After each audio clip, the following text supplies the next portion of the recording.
ओम शांति। ओम शांति। ओम शांति।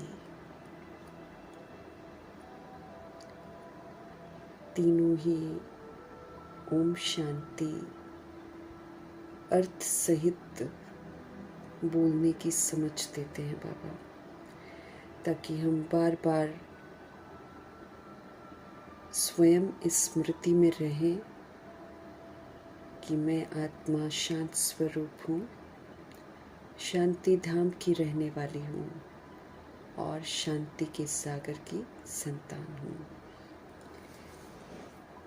इस स्मृति में रहते रहते, इसका स्वरूप बनते बनते हमें आत्मा भाइयों को भी यही स्मृति दिलानी है। मीठे बाबा समझ देते हैं कि ज्ञान मार्ग में हम उसी विधि से सेवा कर सकते हैं जिस विधि से हम धारणाएं करते हैं। जितनी धारणा उतनी सेवा। प्रैक्टिकल प्रूफ देने की समझ देने वाले प्यारे शिव पिता परमात्मा जी का हम सब धन्यवाद करेंगे। हर बात का सबूत देने वाली आत्मा, व्यक्त ब्रह्मा, अव्यक्त ब्रह्मा, गुप्त बड़ी माँ, big brother, great great grandfather का रोल प्ले करने वाली आत्मा ब्रह्मा जी का तहे दिल से हम धन्यवाद करेंगे। धन्यवाद करते हुए दोनों ज़बरदस्त लाइट्स को हाजिर नाजिर करते हुए मीठे प्यारे शिव बाबा जी के महावाक्य हम उन्हीं से समझेंगे। ये समझ पूरे यूनिवर्स में फैले, वायुमंडल में फैले, तत्वों में फैले। दिल से दुआ करेंगे मीठे प्यारे शिव बाबा की जो समझ है यूनिवर्स में मौजूद सभी रूहों तक भी पहुँचे, ये भी हम दिल से दुआ करेंगे।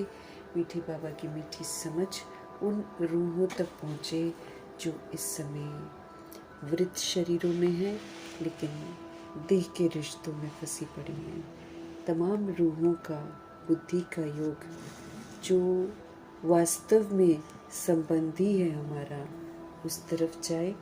हर आत्मा अपना सहारा शिव बाबा को बनाए। दिल से हम सब दुआ करेंगे। उन रूहों के लिए मीठे बाबा की समझ समर्पित करेंगे जो हम आत्माओं के साथ नकारात्मकता से कनेक्टेड हैं, शिकवे शिकायतों से कनेक्टेड हैं। तमाम रूहों का बुद्धि का योग जो है अब हम आत्माओं से हट जाए और परमपिता परमात्मा जी के साथ लग जाए। दिल से हम सब दुआ करेंगे। उन आत्मा भाइयों के लिए समर्पित करेंगे जो हमारे साथ लौकिक में कनेक्टेड हैं। उन रूहों का बुद्धि का योग भी अब सत्य परमपिता परमात्मा जी के साथ लगे। दिल से दुआ करेंगे। फिर मीठे प्यारे शिव बाबा की जो समझ है उन रूहों तक पहुँचे जो रोज़ अचानक शरीर छोड़ रहे हैं, और फिर जो उनसे संबंधित रूहें हैं, परेशान हैं, दुखी हैं, उनको समझ में नहीं आ रहा है कुछ भी, ऐसी अशांत रूहों तक शांति के सागर शिव पिता परमात्मा जी के महावाक्य की शांति पहुँचे, ताकि उन आत्माओं को शांति मिले, समझ मिले और सभी का बुद्धि का योग परमात्मा के साथ लगे।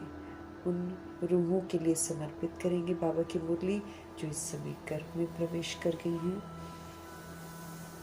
उनके लिए समर्पित करेंगे जो हॉस्पिटलों में पीड़ित अवस्था में है, घरों में पीड़ित अवस्था में है, जो प्राकृतिक आपदाओं की शिकार हो गई हैं, जो दैहिक हिंसाओं की शिकार हो गई हैं, जो माया के प्रकोप के कारण अलबेली हो गई हैं, तंत्र मंत्र के कारण अलबेली हो गई हैं, जो रूहें वाम मार्ग में चली गई हैं, उन आत्माओं के प्रति प्रभु जी की समझ पहुँचे।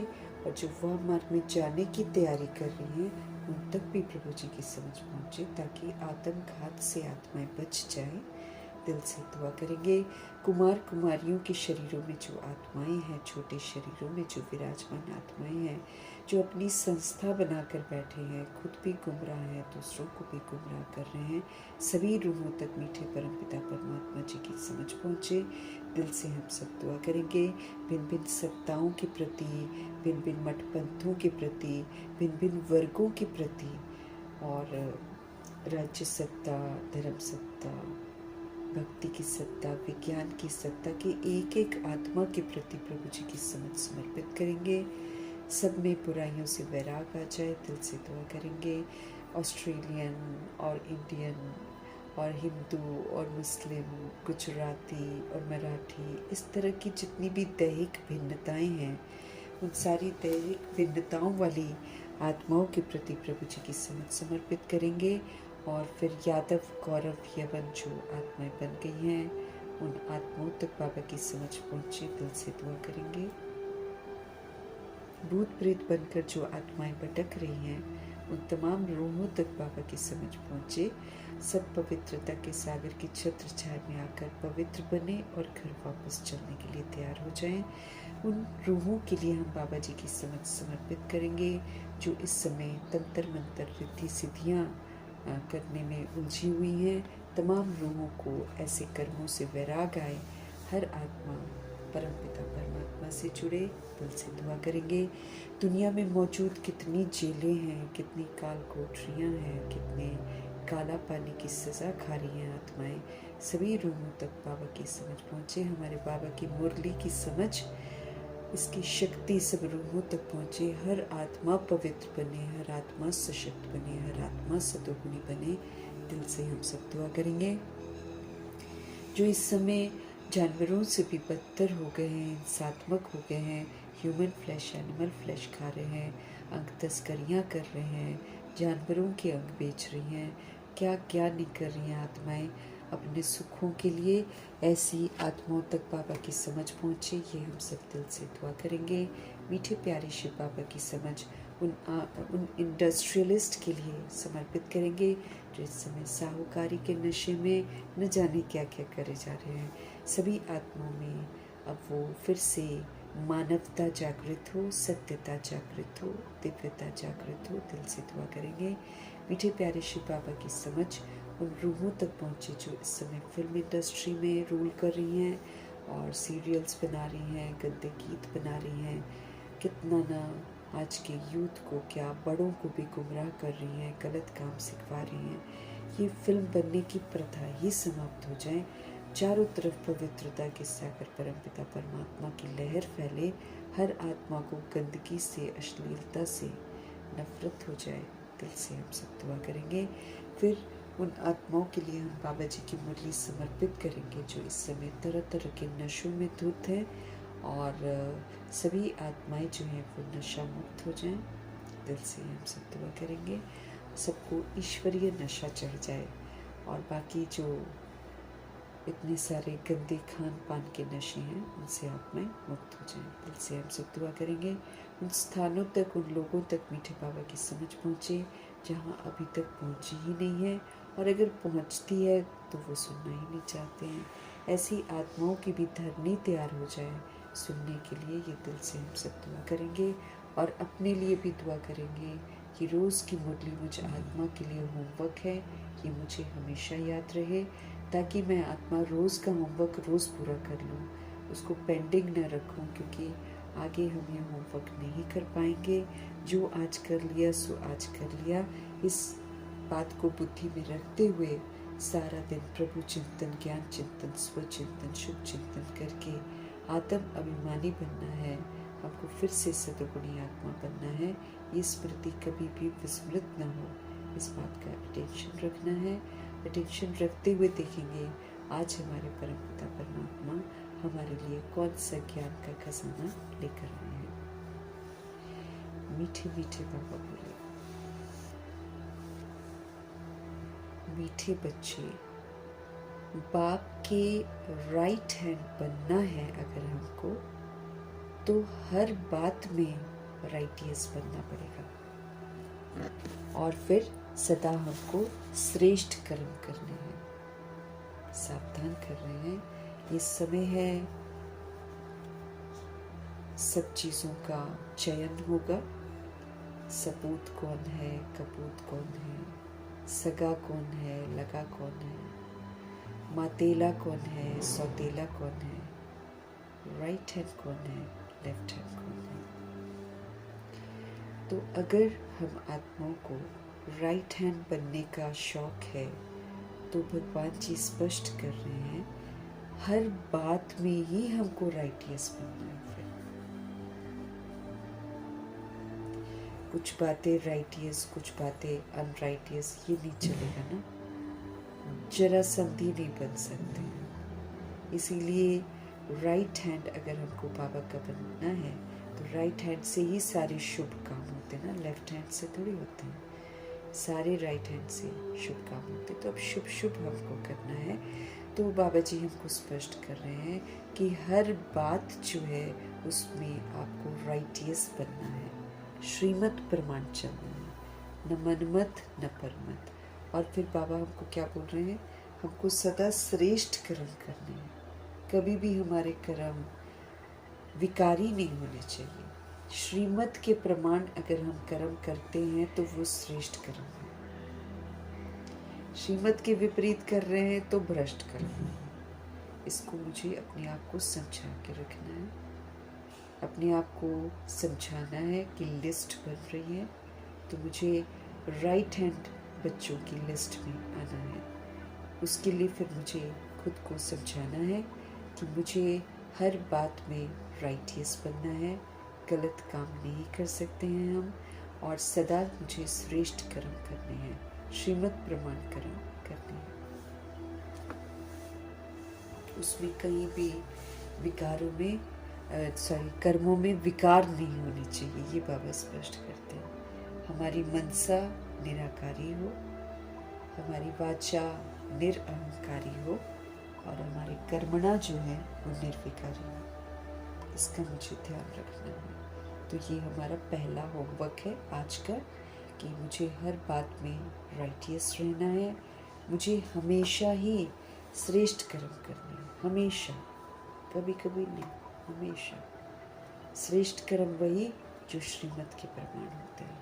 श्रीमत हमको कभी भी विकारी कर्म करने की वो नहीं देती है सलाह। श्रीमत तो सदा श्रेष्ठ ही करना सिखाती है। तो पहला होमवर्क याद रखेंगे हम।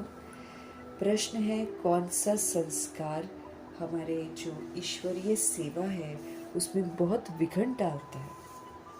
कौन सा संस्कार ऐसा है जो सेवा में बहुत विघ्न डालता है?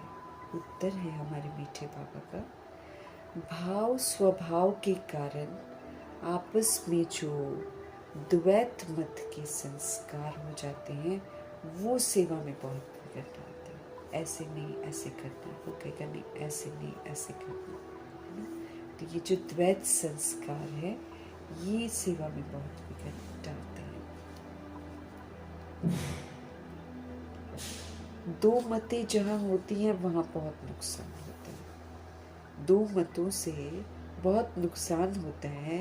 क्रोध का भूत तो ऐसा है जो भगवान का भी सामना करने में देरी न करे। क्रोध जब हमको आता है तो भगवान को भी गुस्से में बहुत कुछ बोलते हैं। इसलिए हमारे बाबा कहते हैं, मीठे बच्चे, इसलिए हमारे बाबा कहते हैं, मीठे बच्चे, ऐसा कोई भी संस्कार हो ना जिससे टकराव होता है, जो पुराना संस्कार है उसको निकाल दो। क्योंकि हमको सेवा तो संगठित रूप में करनी है ना। हम सभी मिलकर श्रेष्ठ संकल्प करेंगे और श्रेष्ठ संकल्प करते हुए एकाग्र बुद्धि रहेंगे, तब तो सृष्टि परिवर्तन होगा। इसीलिए हमको ध्यान रखना है कि कोई भी शूद्र का संस्कार मेरे अंदर नहीं होना चाहिए। जो संस्कार हम पहले यूज़ करते थे, दैहिक संस्कार, वो बाबा के परिवार में आकर हमको यूज़ नहीं करना है। तो संस्कार वो जो सेवा में विघ्न डालता है वो है हमारा डिफरेंट डिफरेंट भाव और डिफरेंट डिफरेंट स्वभाव। होना चाहिए आत्मिक भाव, लेकिन हमारा क्या भाव हो जाता है, दैहिक हो जाता है। फिर हम सब में करेक्शन करना शुरू कर देते हैं। भाव और स्वभाव के कारण हमारे में द्वैत मत के संस्कार आ जाते हैं। वो फिर सेवा में बहुत विघ्न डालते हैं। दो मतें जहां पर होती हैं वहां पर बड़ा नुकसान होता है। क्रोध का भूत ऐसा है कि अगर ये हमारे में आ जाए तो हम भगवान का भी सामना करने में देरी नहीं करते, भगवान को भी गुस्से में कुछ कुछ बोल देते हैं। इसलिए हमारे बाबा हमको बोल रहे हैं, मीठे बच्चे, ऐसा कोई भी संस्कार हो ना, शूद्रों वाला पुराना संस्कार, उसको निकाल दो, मत यूज करो उसको। गीत है तो हमको फिर होमवर्क और क्या है, भाव स्वभाव, अपना अब आत्मिक भाव बनाना है, सबको आत्मा रूप में देखकर। आत्मिक भाव हमेशा कल्याणकारी भाव होता है और स्वभाव हमारा सतोगुणी होना चाहिए।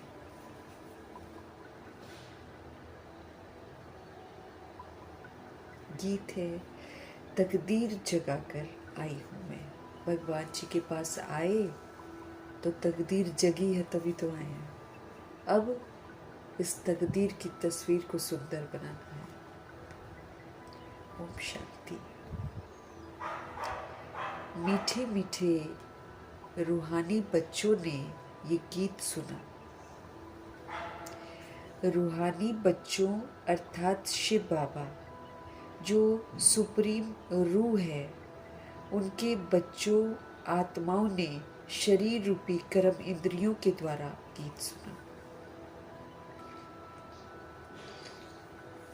बार बार हमको स्मृति दिला रहे हैं कि हम सभी अपने आप को रूह समझे, है ना। मीठे मीठे रूहानी बच्चों को जो इस समय बॉडी में रहते अपने आप को रूह समझते हैं, वो है रूहानी बच्चे।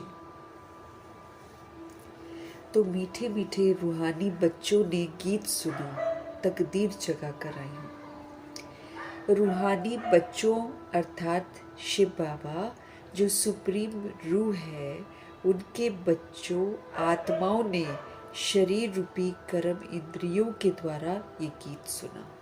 ऐसे हमको प्रैक्टिस करना है। मैं शरीर रूपी कर्म इंद्रियों के द्वारा ये वाला कार्य कर रही हूँ, वो कार्य कर रही हूँ, ऐसे करके हमको प्रैक्टिस करना है। अब तो बच्चों को आत्म अभिमानी बनना है। अब तो हम बच्चों को क्या करना है, आत्म अभिमानी बनना है। स्वयं को आत्मा समझकर फिर आत्मा का रोल प्ले करना है। अब तो बच्चों को आत्म अभिमानी बनना है। बहुत मेहनत भी है इसमें, बार बार बॉडी में दिमाग चला जाता है। आत्म अभिमानी बनना मतलब फिर आत्मा परमात्मा का बच्चा हो, उस विधि से पाठ बजाना, सतोगुणी पाठ बजाना, सत्युगी विशेषताओं वाला पाठ बजाना। देह का भान बीच में नहीं होना चाहिए, ऐसा आत्म अभिमानी हमको बनना है। सतोगुणी पाठ हम अगर बजाएं, है ना, दुनिया तमोगुणी है इस समय, और वहां पर हमको सतोगुणी पाठ बजाना है, तो मेहनत तो है, बहुत मेहनत है। घड़ी घड़ी अपने को आत्मा समझ बाप को याद करना है। आपको बार बार अपने आप को आत्मा समझना है और ये समझना है कि एज अ सोल मुझे सुप्रीम सोल को याद करना है, क्योंकि मुझे पवित्र बनना है। तो जब तक मैं याद करूंगी नहीं, मैं पवित्र नहीं बन पाऊंगी। तो अब तो बच्चों को आत्म अभिमानी बनना है, बहुत मेहनत भी है। घड़ी घड़ी अपने को आत्मा समझ बाप को याद करना है। ये है गुप्त मेहनत जो हमको करनी है।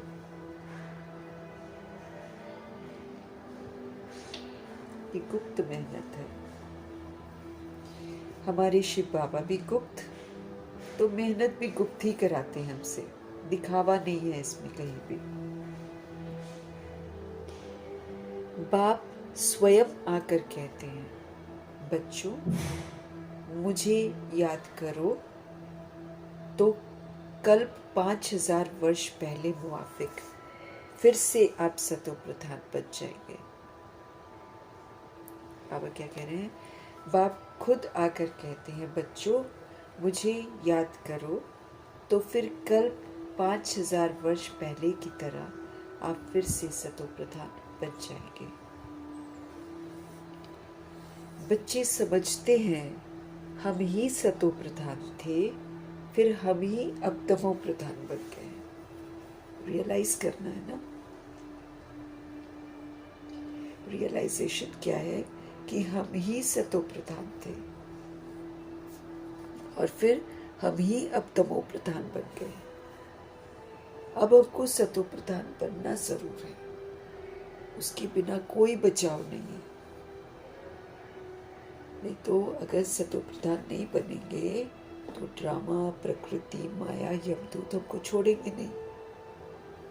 इसलिए अपनी क्यों ड्यूटी है कि भाई हम पहले सतो प्रधान थे, फिर हम तमो प्रधान बन गए, अब हमको फिर से सतो प्रधान बनना है। होमवर्क है हमारा ये। तो बच्चे समझते हैं हम ही सतो प्रधान थे, फिर हम ही अब तमो प्रधान बन गए हैं, अभी मुझ आत्मा को सतो प्रधान बनना है। बनना भी जरूर है। गीत में भी कहते हैं कि तकदीर जो गवाई हुई है वो फिर पाने के लिए तदबीर कराने वाले एक ही सर्वशक्तिवान बाप है। हमने अपनी तकदीर को गवा दिया था, अब बाबा उसी तकदीर को फिर से सुंदर बनाने के लिए तदबीर कराने वाला, पुरुषार्थ कराने वाले एक ही सर्वशक्तिवान शिव बाबा है। बस वही हमको विधि बताते हैं और उन्हीं की बताई हुई विधि पर चलकर हम अपनी तकदीर की तस्वीर को सुंदर बना सकते हैं। एक ही है सर्वशक्तिवान बाबा, क्योंकि सबको पावन बनाते हैं ना। बाप बच्चों को समझाते हैं, हे रूहानी बच्चों अब तकदीर बनाने आए हो। तो याद रखना है कि हम बिगड़ी हुई तकदीर को बनाने के लिए आए हैं, तो ये समय है तकदीर बनाने का।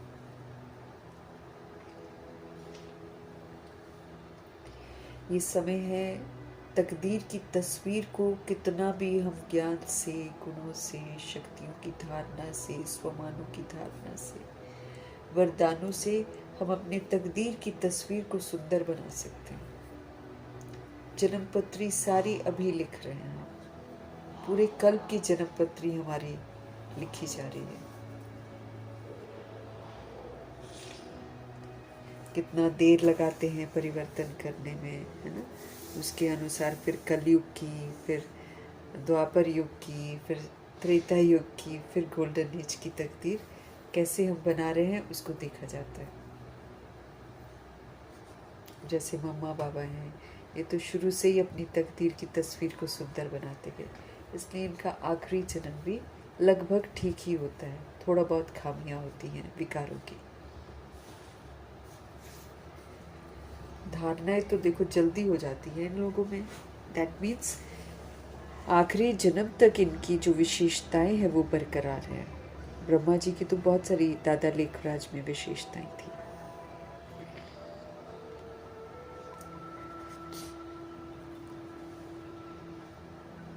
बाबा कहते हैं एक ही सर्वशक्तिवान बाप है जो तदबीर कराते हैं, क्योंकि सबको पावन बनाते हैं ना। बाप बच्चों को समझाते हैं, हे रूहानी बच्चों अब तकदीर बनाने आए हो। स्टूडेंट स्कूल में तकदीर बनाने चाहते हैं ना। स्टूडेंट जो हैं वो स्कूल में तकदीर बनाने चाहते हैं ना। वो तो छोटे बच्चे होते हैं, तुम छोटे नहीं हो, तुम तो बड़े बुजुर्ग हो, है ना। हम लोग तो बॉडी में ही तो हम नया जन्म लेते हैं, ऑलरेडी हम ग्रो अप कर गए हैं, तो ग्रोन अप बॉडी में हम बाबा का बच्चा बनते हैं। इसलिए और वैसे भी जो पूर्वज होते हैं वो फिर बुजुर्ग, बुजुर्ग मतलब समझदार, मैच्योर। तुम छोटे नहीं हो, तुम तो बड़े बुजुर्ग हो, तकदीर बना रहे हो तुम तो। हाँ, कोई बूढ़े बूढ़े भी हैं, बुढ़ापे से जवानी में पढ़ना अच्छा होता है, जवान की बुद्धि अच्छी होती है। ये तो सबके लिए बहुत सहज है। दुनिया में तो फिर जैसे जैसे वृद्ध अवस्था की तरफ जाते हैं थोड़ा सा दिक्कत आती है, क्योंकि विकारों में चले जाते हैं ना, इसलिए बुद्धि थोड़ी कमजोर होनी शुरू हो जाती है। बुढ़ापे से जवानी में पढ़ना अच्छा होता है, क्योंकि जवान की बुद्धि अच्छी होती है। ये तो सबके लिए बहुत सहज है। तुम्हारा शरीर तो बड़ा है ना, ये बेबी है, इतना नहीं समझ सकेंगे क्योंकि ऑर्गन्स छोटे हैं। तुम्हारा शरीर तो बड़ा है ना, ये बेबी है, इतना नहीं समझ सकेंगे क्योंकि ऑर्गन्स छोटे हैं। स्तुति, निंदा, दुख, सुख, इन बातों को तुम समझ सकते हो।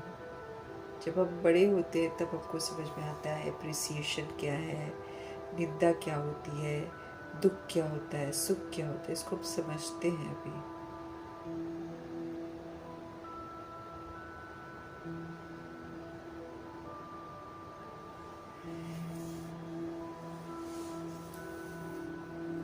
आत्मा तो बिंदी है, शरीर बढ़ता रहता है। आत्मा तो एक रसी होती है, मतलब वो बिंदु ही रहती है, उसका आकार न बड़ा होता न छोटा होता, वो एक जैसी ही होती है। और वो कभी बूढ़ी भी नहीं होती है, क्योंकि एक बॉडी से निकल कर वो जाकर बच्चे में प्रवेश करती है। अगर वो वृद्ध हो जाती तो बच्चे में थोड़ी प्रवेश कर सकती थी। ये तो शरीर में बदलाव आते हैं। आत्मा एक रसी होती है, वो कभी घटती कभी बढ़ती नहीं है। उस आत्मा की बुद्धि के लिए बाप कस्तूरी जैसी सौगात दे रहे हैं। जो आत्मा है, जो घटती बढ़ती नहीं है, उस आत्मा की बुद्धि के लिए, क्योंकि आत्मा के अंदर ही मन बुद्धि है, तो उस आत्मा की बुद्धि के लिए शिव बाबा कस्तूरी जैसी सौगात।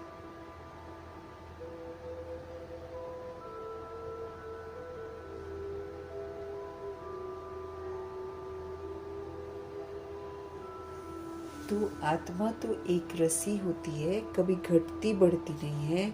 उस आत्मा की बुद्धि के लिए बाप कस्तूरी जैसी, कस्तूरी कितनी खुशबू होती है ना, कस्तूरी जैसी सौगात दे रहे हैं, क्योंकि अभी तो बुद्धि बिल्कुल तमो प्रधान बन गई है। खुशबूदार ज्ञान देते हैं बाबा हमको।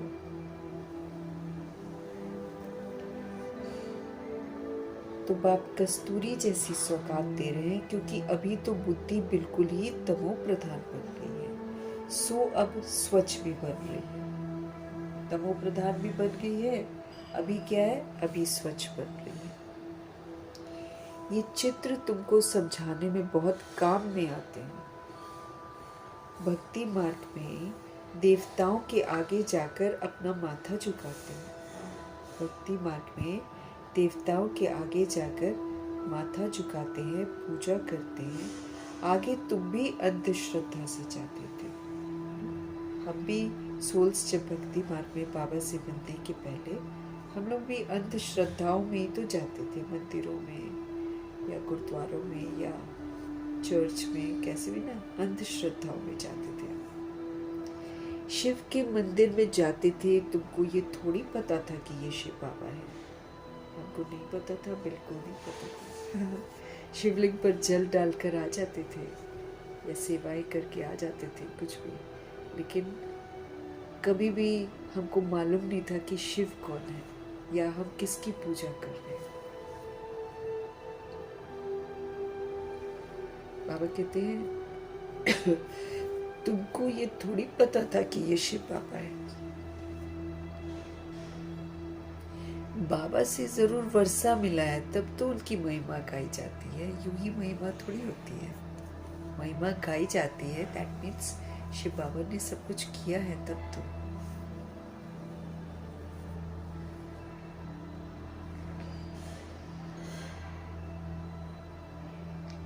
तुमको ये थोड़ी पता था कि ये शिव बाबा है। बाबा से जरूर वर्षा मिला है, तब तो उनकी महिमा गाई जाती है। यूं ही थोड़ी बोलते हैं कि आपसे हमको सुख घर मेले मिलते हैं। समझते नहीं है, लेकिन गाते तो है ना। तो बाबा से जरूर वर्षा मिला है, तब तो उनकी महिमा गाई जाती है। कोई अच्छा काम करके जाते हैं तो उनकी महिमा गाई जाती है। स्टैम्प बनानी चाहिए शिव बाबा की। शिव बाबा गीता सर्मनाइजर है। गीता के जो वर्जन्स हैं वो बाबा सुनाते हैं। वो वाली गीता नहीं जो मनुष्य है, लेकिन बाबा सच्ची गीता सुनाते हैं।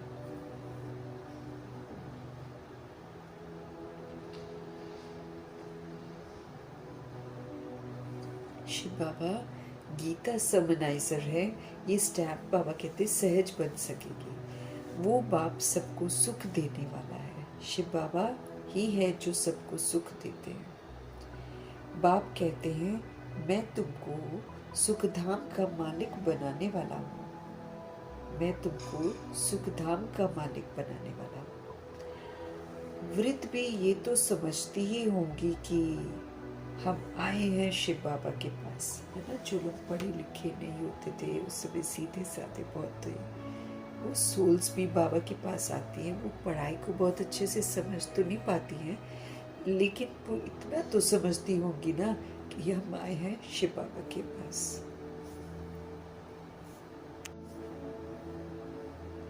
जो विचित्र है उनका कोई चित्र नहीं है, ज्योति बिंदु है वो। उसने इस चित्र में प्रवेश किया है। ब्रह्मा जी के चित्र में उन्होंने प्रवेश किया है। निराकार को विचित्र कहा जाता है।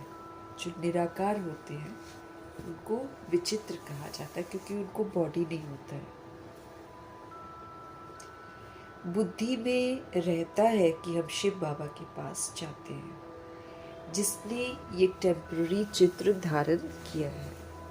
बुद्धि में अब हमको रहता है कि हम शिव बाबा के पास जाते हैं, या फिर वो जो वृद्ध शरीरों में सोल्स हैं वो ये समझती हैं कि हम शिव बाबा के पास जाते हैं, जिसने ये टेम्पररी चित्र जो है ब्रह्मा जी का ये धारण कर रखा है। पतितों को पावन बनाकर मुक्ति, जीवन मुक्ति बाबा देते हैं।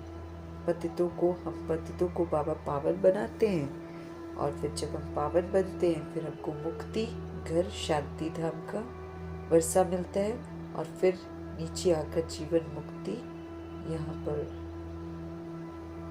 हमको जीवन में रहते हुए मुक्त अवस्था का अनुभव भी कराया जाता है। और फिर 2500 वर्ष की राजधानी सतयुग में ये जीवन मुक्ति का जीवन है, वो उसको कहा ही जाता है जीवन मुक्ति धाम। और मुक्ति धाम हमारा घर। नाटक में हमने पार्ट लिया, अब नाटक पूरा होता है, एक बार हम घर जाएंगे, और फिर जितना मैंने क्वालिफाई किया होगा उसके अनुसार फिर हम नई दुनिया में प्रवेश करेंगे। यहाँ किसी भी तरह का कोई पक्षपात नहीं है, जो करेगा उसको मिलेगा। तो बाबा कहते हैं बुद्धि में ये रहता है कि हम शिव बाबा के पास जाते हैं, जिसने ये टेम्पररी चित्र धारण किया है। पतितों को वो पावन बनाते हैं और फिर मुक्ति, जीवन मुक्ति देते हैं, अथवा शांति धाम और सुख धाम का रहवासी बनाते हैं। मनुष्य शांति के लिए ही तो कोशिश करते हैं, शांति मिल जाए, शांति मिल जाए।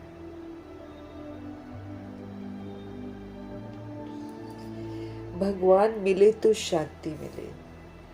सुख के लिए पुरुषार्थ नहीं करते हैं, शांति के लिए ज्यादातर लोग पुरुषार्थ करते हैं। सुख के लिए तो फिर भगवान बोलते हैं वेदाग बनो, सारे गुणों को यूज करके संपन्न बनो, विकार को नहीं यूज करके संपूर्ण निर्विकारी बनो, मर्यादाओं की लकीर के अंदर रहकर मर्यादा पुरुषोत्तम बनो, संपूर्ण अहिंसक बनो। इस तरह क्वालिफाई करने की समझ देते हैं।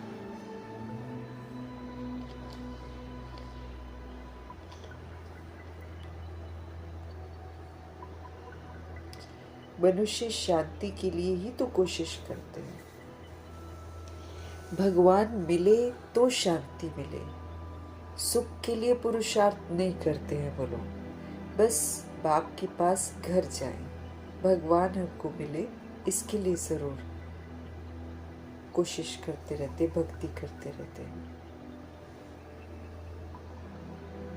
बाबा कहते हैं इस समय सब मुक्ति की चाहना रखने वाले हैं, है ना। इस समय सब मुक्ति की चाहना रखने वाले हैं। जीवन मुक्ति लेने वाले सिर्फ तुम ब्राह्मण ही हो। मेजॉरिटी सोल्स जो हैं वो खाली यही चाहती हैं हमको मुक्ति मिले, हमको मुक्ति, वो भी तब जब बहुत दुखी परेशान हो जाती हैं। तो बाकी बाबा कहते हैं मुक्ति की चाहना रखते हैं, लेकिन बाबा के जो बच्चे हैं वो थोड़े ही बच्चे हैं जो जीवन मुक्ति लेने वाले हैं, वो सिर्फ ब्राह्मण हैं। अब 16,108-33 करोड़ में से 108 ऐसे ब्राह्मण बनते हैं जो जीवन मुक्ति धाम का वर्षा लेते हैं। फिर उसके बाद 9 लाख भी हैं जो ये वर्षा लेते हैं, लेकिन ये जीवन मुक्ति में राजाई का वर्षा लेते हैं। 9 लाख फिर साहूकार, प्रजा, दास-दासी का वर्षा लेते हैं। तो बाबा कह रहे हैं ये जो समय चल रहा है, इस समय सब मुक्ति की चाहना रखते हैं। जीवन मुक्ति लेने वाले तो सिर्फ तुम ब्राह्मण ही हो, बाकी सब मुक्ति की ही चाहना रखने वाले हैं। हमको मुक्ति मिल जाए, हमको मुक्ति मिल जाए, ऐसे बोलते हैं।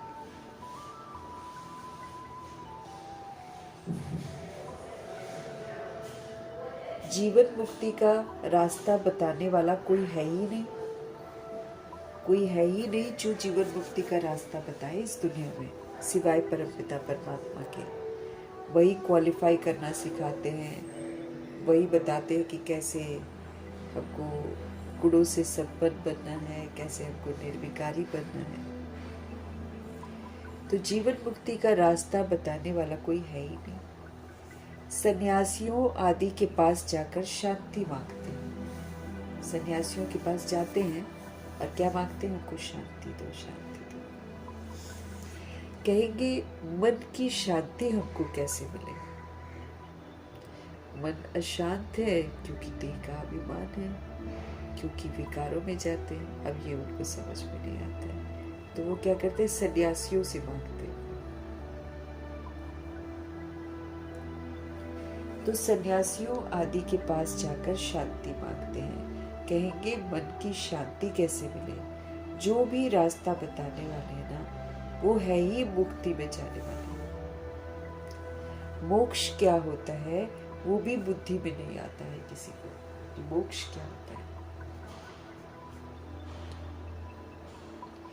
तंग होकर कहते हैं मुक्ति में जाए तो अच्छा है। जब तंग हो जाते हैं जीवन से, फिर कहते हैं मुक्ति में जाए तो अच्छा है। वास्तव में मुक्ति धाम है आत्माओं के रहने का स्थान।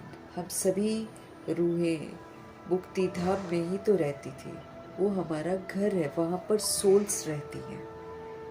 यहाँ के सारे देह के विस्तार और देह अभिमान के विस्तार से मुक्त होकर सोल वहाँ पर मुक्ति धाम में रहती है।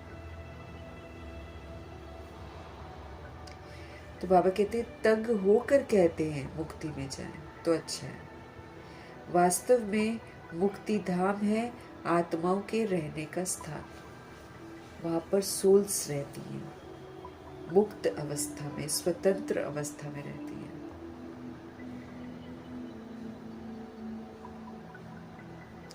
इतने सेंटर्स पर बच्चे हैं, सब जानते हैं कि हम नई दुनिया के लिए राज्य भाग्य लेते हैं। इतने सेंटर्स पर बच्चे हैं, सभी जानते हैं कि हम नई दुनिया के लिए राज्य भाग्य लेते हैं। बाबा हमको नई दुनिया का राज्य देते हैं। कहाँ देंगे? नई दुनिया में देंगे या पुरानी दुनिया में देंगे? नई दुनिया का तो राज्य है, उसके लिए पुरुषार्थ भी हम पुरानी दुनिया में करते हैं और वर्षा भी हमको पुरानी दुनिया में मिलता है।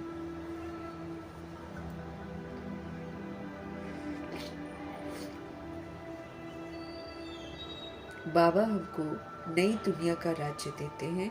कहाँ देंगे? नई दुनिया में देंगे या पुरानी दुनिया में देंगे? बाबा कहते हैं मैं संगम पर आता हूँ। मैं संगम पर आता हूँ। मैं न सतयुग में और न कलयुग में आता हूँ, दोनों के बीच में आता हूँ। बाप तो सबको सदगति देंगे ना। भगवान जी के आगमन से संगम युग शुरू होता है। तो बाबा कह रहे हैं, स्पष्ट कर रहे हैं कि ना तो मैं सतयुग में आता हूँ, न मैं कलयुग में आता हूँ, दोनों के बीच में मैं आता हूँ। बाप तो सबको सदगति ही देंगे ना। ऐसे तो नहीं कि दुर्गति में छोड़ जाएंगे किसी को। सदगति और दुर्गति इकट्ठे नहीं रह सकती है। जब सदगति है तो दुर्गति नहीं है, और जब दुर्गति है तो सदगति नहीं है। बाबा कहते सदगति और दुर्गति इकट्ठे नहीं रह सकते। ऐसे तो नहीं कि दुर्गति में छोड़ देंगे बाबा। बच्चे जानते हैं ये पुरानी दुनिया है, ये विनाश तो जरूर होनी है, इसलिए इनसे प्यार नहीं रखना है आपको। ये पुरानी दुनिया है और ये विनाश भी जरूर होनी है, इसलिए इनसे प्यार नहीं रखना है हमको। हमारी बुद्धि कहती है बरोबर अभी हम संगम युग पर हैं। बुद्धि हमारी क्या कहती है? बरोबर हम कहाँ पर हैं? हम संगम युग पर हैं।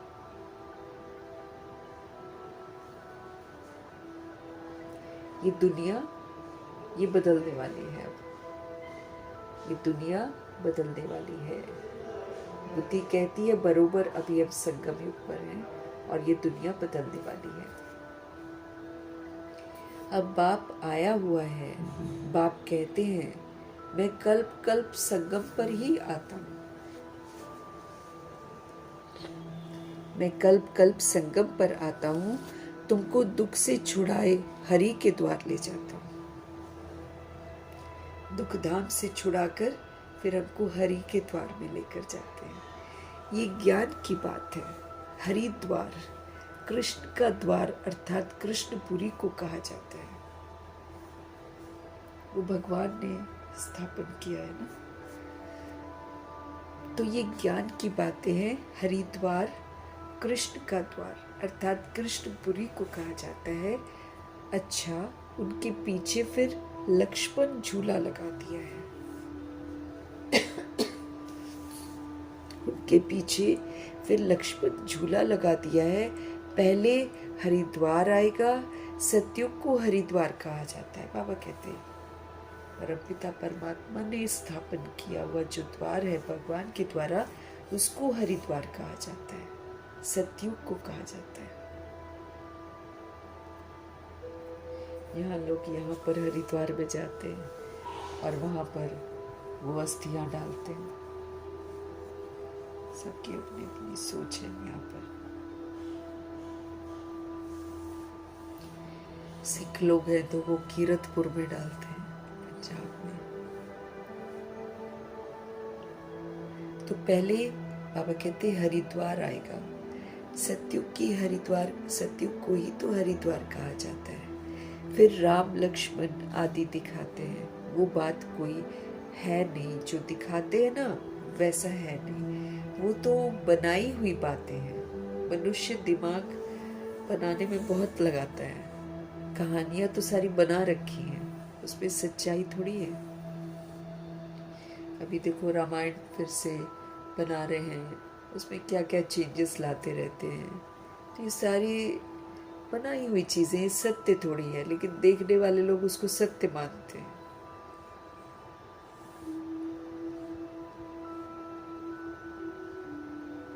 तो हरिद्वार के बाद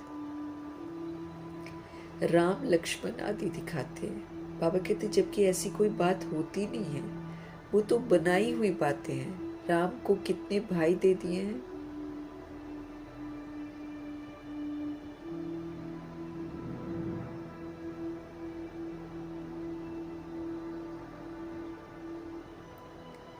राम को कितने भाई दे दिए हैं? 4 भाई तो होते ही नहीं है। 4-8 भाई तो यहाँ पर होते हैं, त्रेता युग में थोड़ी होते हैं।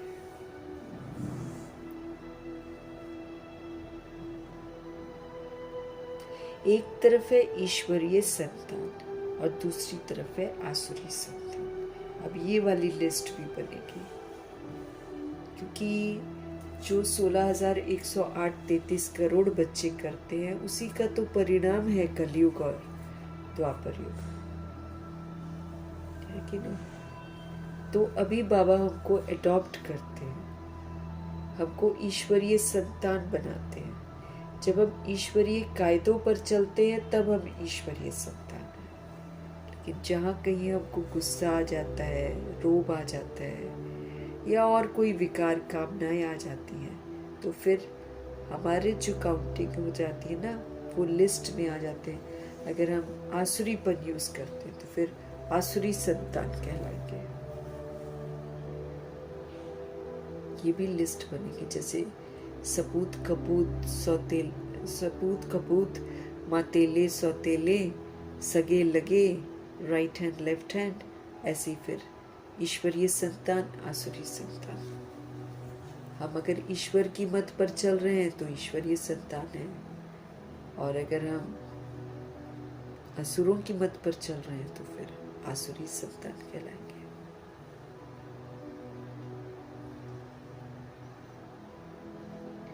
अभी तुम जानते हो शिव बाबा ब्रह्मा तन में आए हुए हैं।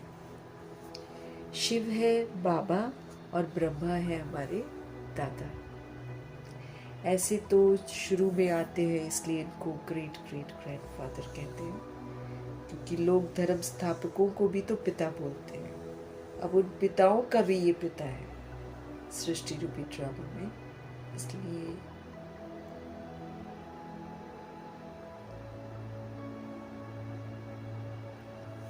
तो अभी तुम जानते हो शिव बाबा ब्रह्मा तन में आए हैं। शिव है बाबा और ब्रह्मा है दादा।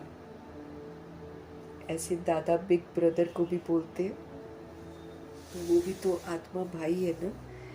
तो चूंकि वो सबसे पहले आते हैं इसलिए वो बिग ब्रदर कहलाते हैं।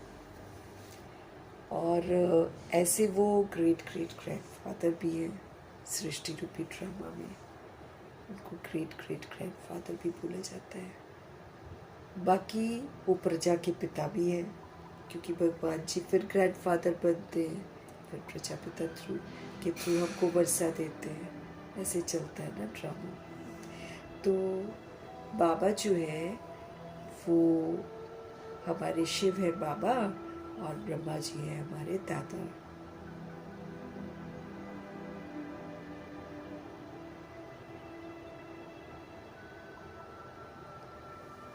तो अभी तुम जानते हो शिव बाबा ब्रह्मा तन में आए हुए हैं। शिव है बाबा और ब्रह्मा है दादा। प्रजापिता है ना, वो आत्माओं का पिता तो अनादि है। हम सभी आत्माओं के जो फादर हैं वो तो परमानेंट हैं, अनादि हैं, इटर्नल हैं। इस समय ब्राह्मणों को वो रचते हैं। वो आत्माओं का पिता तो अनादि है, वो तो कभी चेंज नहीं होते, इटर्नल गॉड फादर है हमारे। इस समय ब्राह्मणों को रचते हैं बाबा आकर, शूद्र से अडॉप्ट करके ब्राह्मण बनाते हैं। ऐसे नहीं कि शिव बाबा शालिग्राम को रचते हैं, आत्मा को नहीं रचते हैं भगवान जी। आत्मा इटर्नल है, जैसे बाबा इटर्नल है, अनादि है, वैसे आत्मा भी इटर्नल है, उसको नहीं क्रिएट किया जाता है। लेकिन वो सोल जब बॉडी लेकर पुनर्जन्म में आकर विस्मृत हो जाती है और संस्कार अपने शूद्रों के बना लेती है, तब शिव पिता परमात्मा आत्मा को अडॉप्ट करते हैं और फिर उसको ब्राह्मण नाम देते हैं। और फिर ब्राह्मण मतलब पवित्र रहना है, फिर पवित्रता की प्रतिज्ञा करके उसको निभाना है। फिर सच्चा ब्राह्मण, स्वराज्य अधिकारी, सतोगुणी, सत्युगी, ऐसा पाठ बजाते बजाते हमको फरिश्ता बनना है। तो ब्राह्मण बनना भी बहुत बड़ी जिम्मेदारी है, बहुत बड़ी जवाबदारी है। नहीं तो क्षत्रिय बन जाते हैं, बाबा कहते हैं, साहूकार बन जाते हैं, प्रजा बन जाते हैं, दास दासी बन जाते हैं, वो थोड़ी ब्राह्मण कहलाते हैं। ब्राह्मण तो वो है जो श्रीमत पर पूरा चलता है, उसको ब्राह्मण बोलते हैं। जैसे मम्मा पापा है सच्चे ब्राह्मण, दादियां हैं सच्चे ब्राह्मण, ऐसे ब्राह्मण बनना है। तो प्रभु जी स्पष्ट कर रहे हैं कि मैं आत्माओं को नहीं रचता हूं। शालिग्राम आत्मा को बोलते हैं, नहीं, शालिग्राम वो तो अविनाशी है ही है, मरते थोड़ी है हम लोग, बॉडी मरती है बस, हम तो नहीं मरते, हम नहीं मरते। तो इसलिए प्रभु जी हमको बोल रहे हैं कि शालिग्राम जो है ना वो तो अविनाशी है ही है, सिर्फ बाप आकर हमको पवित्र बनाते हैं। हम जब अपवित्र बन जाते हैं तो हम रूहों को एडॉप्ट करके बाबा फिर हमको पवित्र बनाते हैं। जब तक आत्मा पवित्र नहीं बनी है तब तक शरीर कैसे पवित्र बन सकता है?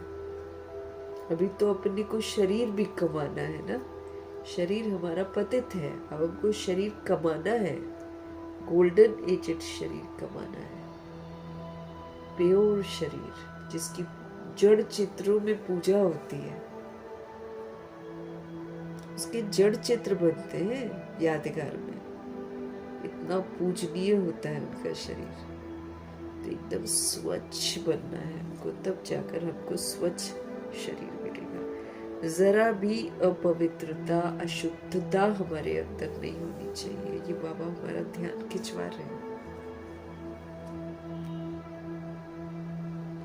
हम जरा भी दैहिक हो जाते हैं ना, हम अशुद्ध हो जाते हैं बाबा की नजरों में, फिर हम बाबा के समीप नहीं जा सकते हैं।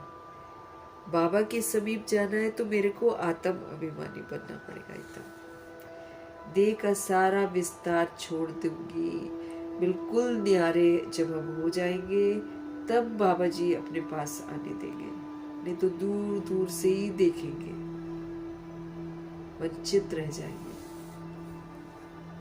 समीप जाना है तो भगवान कहते हैं अपनी रस्सियां खोल दो, जंजीरें जो बांध रखी है ना परिवार बनाकर, हम क्या करते हैं, हम वही मकड़ी की तरह जाल बनाते हैं और उस जाल में फिर फंसते रहते हैं, फिर बाहर नहीं निकल पाते।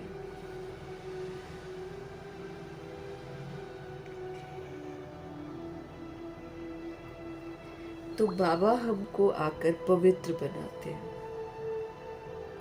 हम देह समझकर अपवित्र बन जाते हैं, इसलिए अब वो अपवित्रता मेरे को खत्म करनी है। जब तक आत्मा पवित्र नहीं बनती है तब तक शरीर कैसे पवित्र बन सकता है?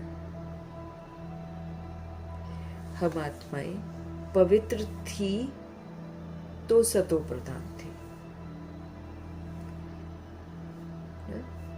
हम आत्माएं जब पवित्र थे तो सतो प्रधान थे, अभी अपवित्र तमो प्रधान है ना। अभी सतो प्रधान कैसे बने, है ना, सतो प्रधान बनना है। अब गलती हमने करी, जो भी किया कैसे भी किया, उसकी समझ बाबा आकर देते हैं। ड्रामा प्रकृति हमसे नाराज है, नाराज तो होंगे भाई, जहाँ पर हम मेहमान बनकर आए हुए हैं वहां पर हम तहस नहस मचाएंगे तो वो नाराज तो होंगे ही ना हमसे।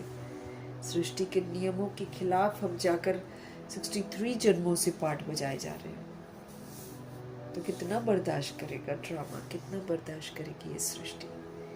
इसलिए बाबा हमको समझ देते हैं कि तुम सतो प्रधान थे, फिर तुम तमो प्रधान अपवित्र बने, अब फिर से तुमको सतो प्रधान बनना है। कैसे बनना है वो बाबा रोज हमको सिखाते रहते हैं। ये तो सहज समझ की बात है कि जो मेरी ओरिजिनलिटी है उसमें मुझे रिटर्न करना ही है। वो ओरिजिनलिटी कभी खत्म नहीं होती है, इसलिए उसमें लौटना बहुत जरूरी है। ये तो सहज समझ की बात है। तुम इस समय खाद पड़ने से पतित तमो प्रधान हो गए। खाद पड़ी ना, देखे भान की, फिर अभिमान की, फिर काम क्रोध लोभ अहंकार की, फिर ईर्ष्या द्वेष अलबेलापन सुस्ती की। इस तरह और भी बहुत सारी खामियां जो है वो हमारे अंदर प्रवेश कर दी। तो ये सारी क्या हो गई? खाद पड़ गई, मिलावट हो गई, गोल्डन एजेड सोल में मिलावट हो गई।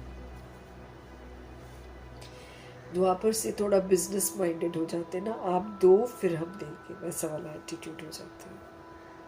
जितना देंगे उतना। फिर कलयुग तो बहुत, कलयुग में तो आप दो, मतलब आप दो और हम देंगे नहीं, है ना, हम तो बस लेंगे ही लेंगे। कलयुग में हमारी ऐसी सोच हो जाती है, लेने वाले ही बन जाते हैं, उसका भी मेरे को ही मिल जाए, ऐसी वाली सोच हो जाती है कलयुग में। दूसरे का हक भी लेते हैं, ये कलयुग की निशानी है।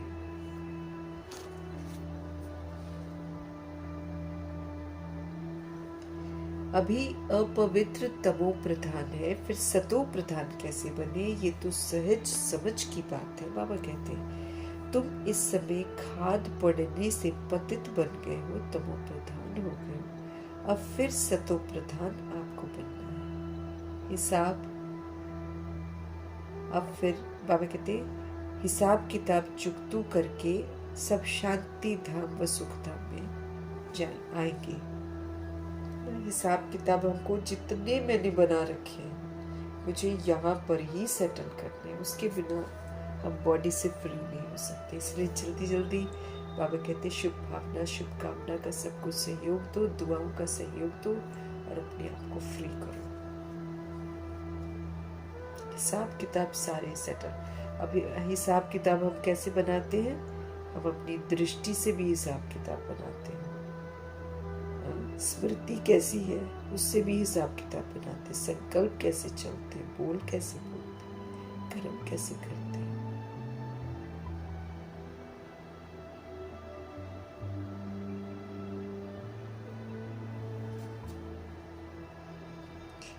तुम इस समय खाद पड़ने से पतित तमो प्रधान हो गए हो, अब फिर तुमको सतो प्रधान बनना है।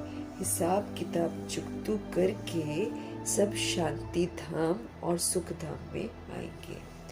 आत्माएं निराकारी घर से कैसे आती हैं, उसकी यादगार भी क्रिश्चियन लोग झाड़ में बल्ब लगाकर बनाते हैं। लाइट लगाते हैं ना, छोटी छोटी लाइट्स लगाते हैं। निराकारी घर से आती हैं सोल्स नीचे। तुम जानते हो ये सभी धर्मों की अलग अलग शाखाएं हैं। वहां से आत्माएं कैसे नंबरवार नीचे उतरती हैं, ये नॉलेज तुमको मिल गई है। हम आत्माओं का घर शांति धाम है, अभी है संगम। हम आत्माओं के लिए तो ये संगम है।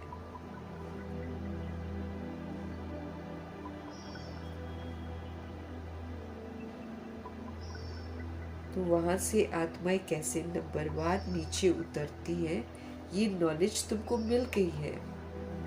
हम आत्माओं का घर शांति धाम है, अभी क्या है? अभी ये संगम है। वहां से सभी आत्माएं आ जाएंगी, फिर सब जाएंगे यहाँ से। कुछ कुछ अभी भी आ रही है, कुछ तो आएंगी, जन्म लेंगी और विनाश हो जाएगा, ऐसा भी होगा। वहां से सभी आत्माएं आ जाएंगी, फिर सब जाएंगे। प्रलय तो होने की नहीं है। तुम जानते हो हम बाबा से तकदीर बनाने के लिए, फिर से स्वराज्य लेने के लिए आए।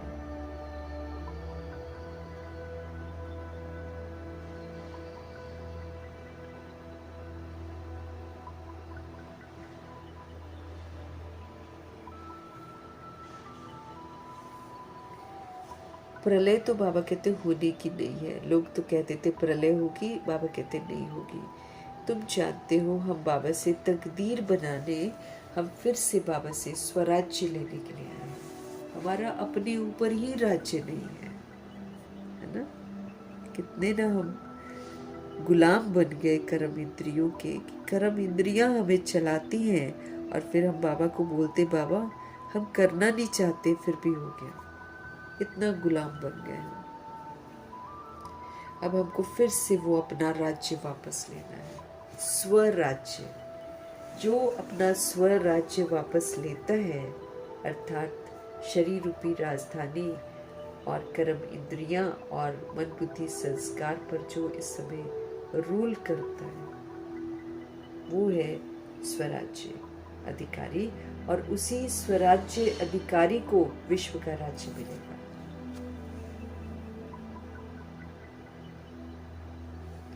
तो तुम जानते हो हम बाबा से तकदीर बनाने के लिए फिर से स्वराज्य लेने के लिए आए हैं। ये कोई सिर्फ कहने मात्र नहीं है, याद से ही वर्षा हमको मिलेगा। ये सिर्फ कहने मात्र नहीं है, याद से ही हमको वर्षा मिलेगा। बाप कहते हैं देह सहित जो भी देह के मित्र संबंधी आदि है ना, सबको तुम भूल जाओ।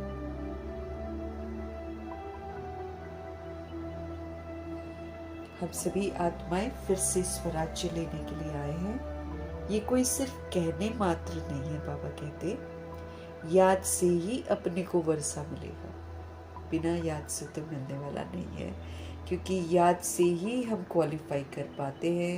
याद से हमको ताकत मिलती है ज्ञान को यथार्थ रीति समझने की।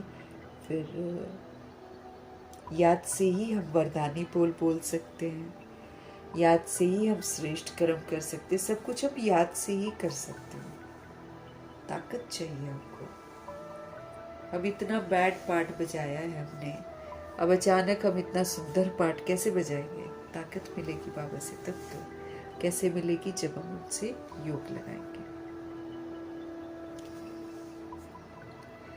याद से ही हमको वर्षा मिलेगा।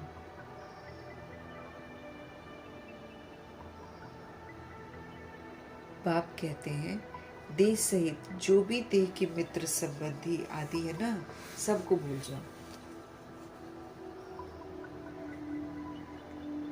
देह सहित जो भी देह के मित्र संबंधी आदि हैं, सबको भूल जाओ।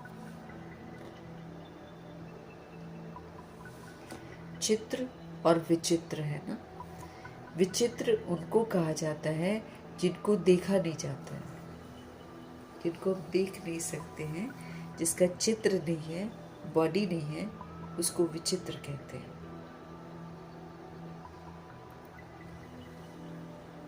एक बाबा को याद करने से ही हम निखरेंगे। एक बाबा को याद करने से ही हमको स्वराज्य मिलेगा, वर्षा मिलेगा। इसलिए शिव बाबा कहते हैं कि देह सहित जो भी देह के मित्र संबंधी हैं आदि हैं, सभी को बुद्धि से भूल जाओ।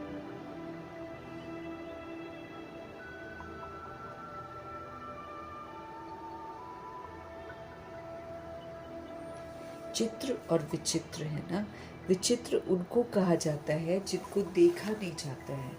ये बहुत महीन बातें हैं। आत्मा कितनी छोटी है, उनको घड़ी घड़ी पाठ बजाना पड़ता है, और किसकी बुद्धि में ऐसी बातें होती नहीं।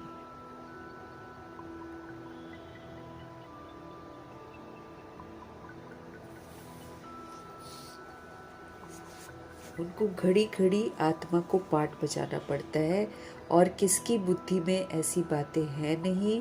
पहले पहले तो हमको ये बुद्धि में बिठाना है कि हम आत्मा हैं और शिव बाबा हमारा बाप है। बाकी सब झूठ है, सारा कुछ झूठ ही झूठ है। ना हम ये नाम रूप हैं, और ना हमारे साथ जो रिश्ते रहते हैं वो कोई मेरे हैं। रियलिटी है कि हम निराकार हैं, और हम निराकार आत्माओं का निराकार परमपिता परमात्मा है। बाकी सब एक्टिंग है, और एक्टिंग तो एक्टिंग ही होती है, नाटक है सारा। अब नाटक को हम अपना समझ बैठे हैं, और नाटक में जो किरदार हमको मिलता है उसको हम अपनी ही अमानत समझकर उसको अधिकार में रखते हैं।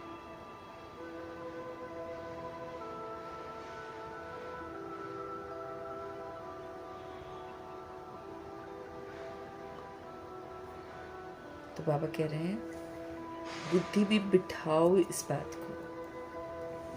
क्या बुद्धि में बिठाना है कि हम आत्मा हैं और शिव बाबा हमारा बाप है। उनको पतित पावन कहते हैं। हे भगवान कहकर लोग याद करते हैं, जानते नहीं है लेकिन भक्ति में हे भगवान कहकर याद करते हैं। जब संकट आता है तो हे भगवान ही निकलता है।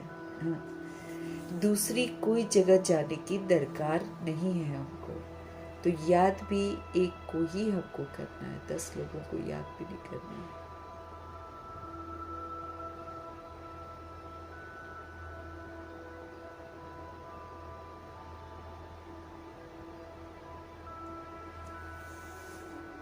बाबा कह रहे हैं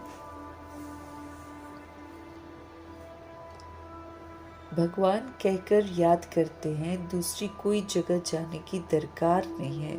तो याद भी हमको एक को करना चाहिए ना। भगवान को याद करते हैं तो ज़रूर उससे कुछ मिलने का होगा। फिर दर दर धक्के क्यों खाते हो? इधर जाओ उधर जाओ उधर जाओ, क्यों करते हो ऐसे? बाबा कहते हैं हमको एक ही कहीं हमको जाने की ज़रूरत नहीं है और कुछ ऐसा कॉम्प्लिकेटिंग भी नहीं है। बस चलते फिरते उठते बैठते हमको शिव बाबा की यादों में रहना है। तो याद भी एक को ही करना चाहिए ना। भगवान को याद करते तो ज़रूर उनसे कुछ मिलने का होगा। फिर बाबा कहते दर दर धक्के क्यों खाते हो? दर दर धक्के नहीं खाने हैं। भगवान को तो परम धाम से आना पड़ेगा ना। भगवान है, उनको तो परम धाम से आना पड़ेगा ना। हम तो जा नहीं सकते हैं, हम तो नहीं जा सकते क्योंकि हम तो पतित हैं। इसलिए भगवान को नीचे आना पड़ता है। पतित वहां जा थोड़ी सकते हैं परम धाम में, वो तो पवित्र धाम है। अभी तुम वंडर खाते हो। भक्ति मार्ग का पाठ कैसे वंडरफुल है। एक भगवान को ही याद करते हैं, हे ईश्वर, हे परमपिता, ओ गॉड फादर, है ना। जब वो एक ही है फिर दूसरी तरफ धक्के क्यों खाते हो? जब हमको पता चल गया है वही हमारा फादर, वही हमारा टीचर, वही हमारा सदगुरु, वही हमारा अविनाशी साथी, फिर भगवान जी हमसे पूछ रहे हैं कि फिर इधर उधर तुम धक्के क्यों खाते हो?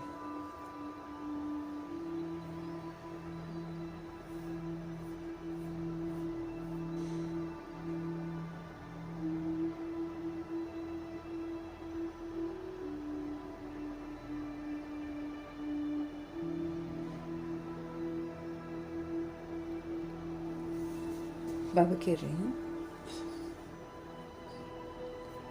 हम तो परम धाम जा नहीं सकते क्योंकि हम तो हो गए पतित, और पतित पवित्र धाम में जा नहीं सकता है। बाबा कहते अभी तुम वंडर खाते हो। भक्ति मार्ग का पाठ भी कैसे वंडरफुल है। एक भगवान को ही कायदे से सब याद करते हैं, हे ईश्वर, हे परमपिता, ओ गॉड फादर। जब वो एक ही है, बाबा कहते फिर दूसरी तरफ धक्के क्यों खाते हो? एक को याद करो। वो एक ऊपर में रहते हैं, परम धाम में रहते हैं, परंतु ये सब नूंद है ड्रामा अनुसार।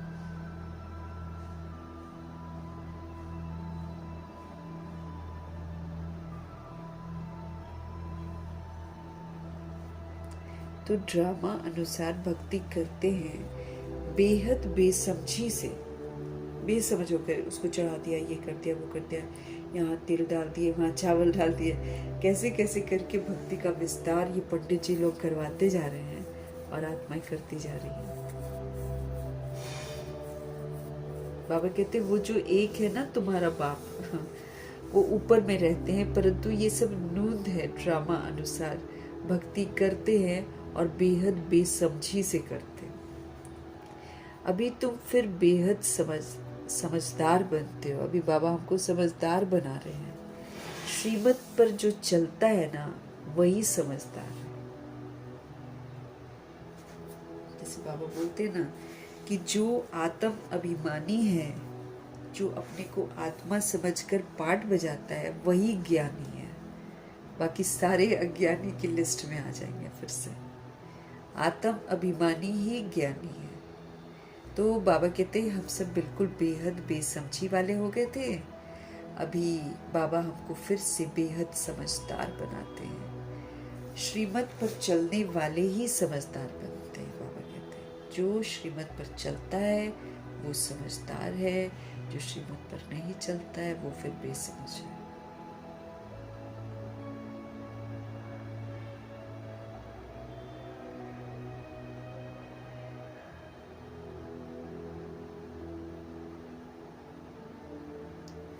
तो बेहद का समझदार हमको अभी बनना है भगवान से, श्रीमत पर पूरा चलना है।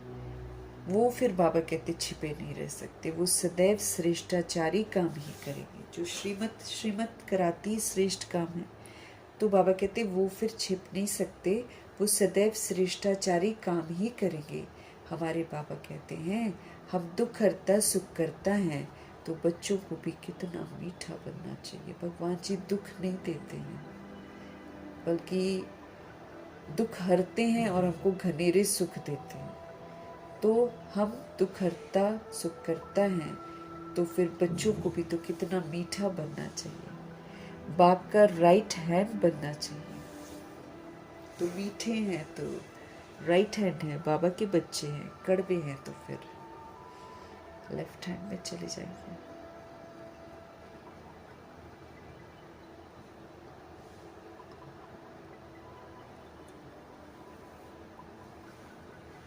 ऐसे बच्चे ही बाप को प्रिय लगते हैं, जो मीठे बनते हैं, राइट हैंड बनते हैं, राइटियस कर्मा करते हैं, वो बाबा को अच्छे लगते हैं। ऐसे बच्चे ही बाप को प्रिय लगते हैं। राइट हैंड है ना, तुमको मालूम है लेफ्ट हाथ से इतना काम हम नहीं कर सकते हैं, क्योंकि राइटियस काम करते हैं। इसलिए इस राइट हाथ को ही शुभ काम में लगाया जाता है। पूजा हमेशा राइट हैंड से करते हैं। बाबा कहते हैं हर बात में राइटियस बनो।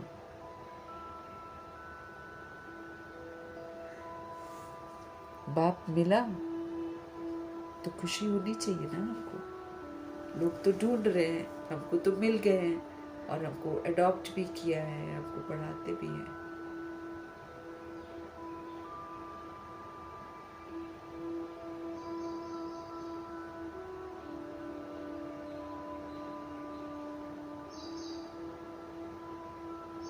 इसलिए बाबा कहते हैं लेफ्ट हैंड से ज़्यादा काम नहीं कर पाते हैं ना, लेफ्ट हाथ से इतना काम नहीं कर सकते, क्योंकि राइट हाथ जो है वो राइटियस काम करते हैं। इसलिए इस राइट हाथ को ही शुभ काम में लगाते हैं। लेफ्ट हैंड से बोलेंगे नहीं नहीं, आप दाएं हाथ से कीजिए।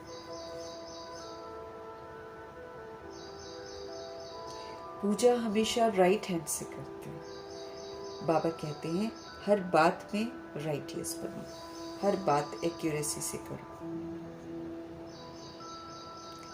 बाप मिला है तो हमको बहुत खुशी होनी चाहिए। शिव बाबा के अनुसार हमको बहुत खुशी होनी चाहिए। बाबा कहते हैं माम एकम याद करो, अब सिर्फ तुम मुझे याद करो बस, फिर आपके अंत में भी बाबा की याद बनी रहेगी।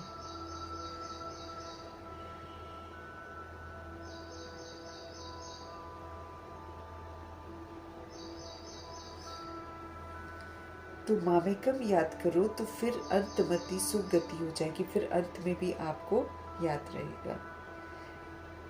मत और गत व गति करने की मत एक ही है।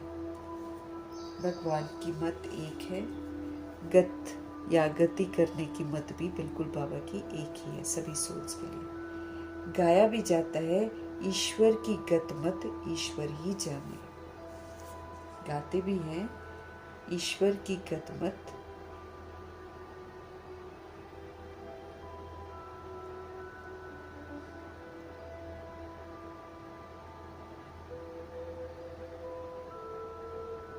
भगवान की गतमत दोनों न्यारी है।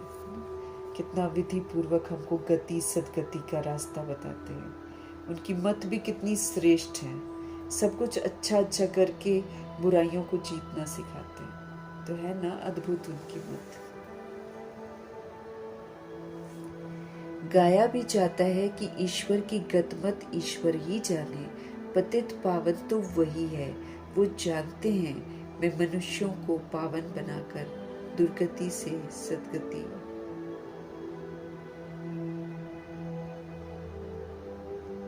गति सदगति के लिए तो फिर हमको श्रीमत पर चलना है। पतित पावन वही है, वो जानते हैं कि मैं मनुष्यों को पावन बनाकर दुर्गति से सदगति में कैसे ले जाऊंगा। भक्ति मार्ग में कितनी मेहनत करते हैं, लेकिन उसमें कहीं भी सदगति नहीं होती है। कोई भी स्वर्ग का वर्षा प्राप्त नहीं करता है।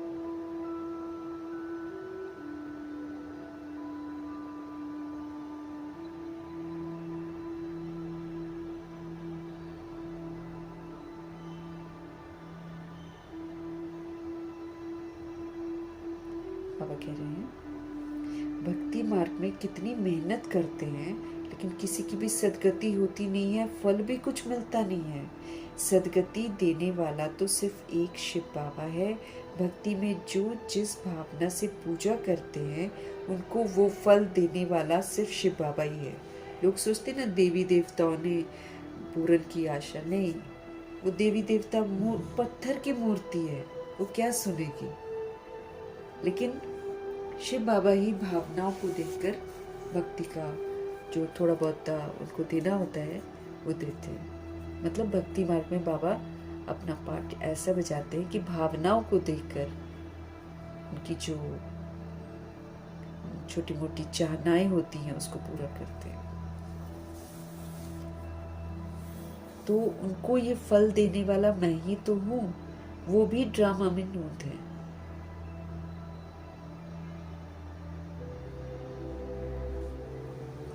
भक्ति में जो जिस भावना से पूजा करता है, उनको वो फल देने वाला मैं ही तो हूँ, वो भी ड्रामा में नूत है। उनको आप पे ही मिल जाता है अपने पुरुषार्थ से। अब पवित्र भी अपने पुरुषार्थ से बच्चों को बनना है। पुरुषार्थ तो हमको करना पड़ेगा ना। बाबा कहते हैं मीठे मीठे बाप को याद करो, वही सर्वशक्तिमान ऑलमाइटी अथॉरिटी कितना अच्छा बनाते हैं, हमको कितना अच्छा बनाते हैं शिव बाबा।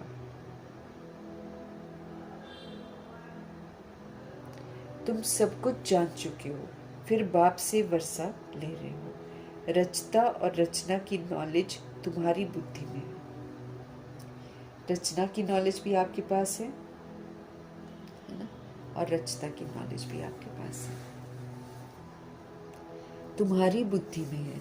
तुम जानते हो ये नॉलेज हमारे में नहीं थी पहले। यज्ञ तप आदि करना, शास्त्र आदि सुनना, ये है शास्त्रों की नॉलेज।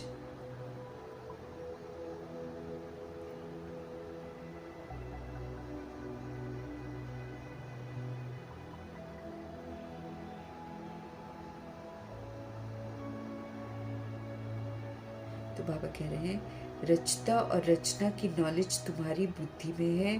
तुम जानते हो ये नॉलेज हमारे में नहीं थी। यज्ञ तप आदि करना, शास्त्र आदि सुनना, ये तो शास्त्रों की नॉलेज है। उनको भक्ति कहा जाता है।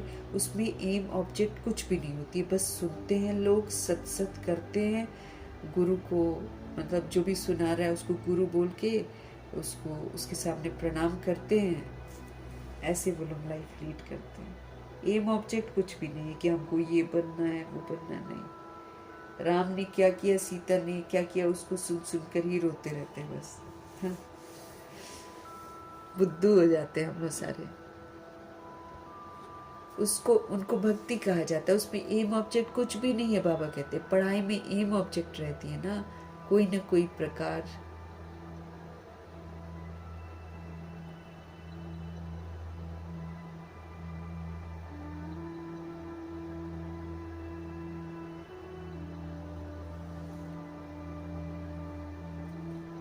बाबा कहते हैं दुनिया में जो पढ़ाई होती है उसमें एम ऑब्जेक्ट रहती है, कोई ना कोई प्रकार की नॉलेज होती है। हमको पतित से पावन बनने की नॉलेज पतित पावन बाप ने दी है। अब हमको नॉलेज जो मिली है इसमें हमको मंजिल है कि हमको पावन बनना है।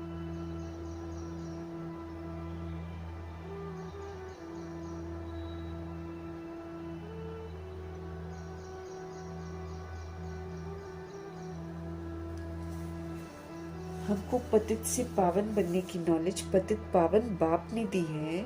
सृष्टि के आदि मध्य अंत की नॉलेज किसने दी है? बाप ने दी है। ये सृष्टि चक्र कैसे फिरता है उसमें सभी एक्टर्स पार्टधारी है, सारी समझ बाबा देते हैं। ये अनादि नाटक बना हुआ है। ये बेहद की नॉलेज तो जरूर सब में होनी चाहिए। तुम बच्चे जानते हो अभी हम घोर अंधियारे से निकलकर घोर सोजरे में आ रहे हैं। तुम बच्चे जानते हो अभी हम घोर अंधियारे से निकलकर घोर सोजरे में जा रहे हैं। तुम अभी देवता बन रहे हो। ये भी समझाना है कि आदि सनातन तो देवी देवता धर्म है, जिसे हिंदू धर्म कह दिया है। धीरे धीरे ये बात भी समझ जाएंगे। बच्चों को खड़ा होना चाहिए। इसमें तो ढेर बच्चे चाहिए। दिल्ली में कॉन्फ्रेंस करनी पड़े। परिस्तान भी दिल्ली को कहा जाता है। यही यमुना का कंठा था। दिल्ली कैपिटल थी और दिल्ली कैपिटल है। बहुतों के हाथ आई है ये दिल्ली। हाँ, तभी इसका बुरा हाल हो गया बेचारी का। देवताओं की कैपिटल भी यही थी। फिर दिल्ली में बहुत बड़ी कॉन्फ्रेंस होनी चाहिए, परंतु माया ऐसी है जो करने नहीं देती है। मेरे तेरे में फंसे हुए। परिस्तान भी दिल्ली को ही कहा जाता है। यही यमुना का कंठा था। दिल्ली कैपिटल है। बहुतों की हाथ आई है। देवताओं की कैपिटल भी ये थी। तो दिल्ली में बहुत बड़ी कॉन्फ्रेंस होनी चाहिए बाबा कहते हैं। परंतु ये जो माया है ऐसी है जो करने ही नहीं देती है। विघन बड़ा डालती है। किस चीज का विघन होता है? भाव स्वभाव का। हमने जो कहा वो ठीक है, उसमें कैसे बोल दे। दैहिक है अभी भी। दैहिक भाव स्वभाव। जब तक आत्मिक भाव नहीं होगा, जब तक आत्मिक स्वभाव नहीं होगा,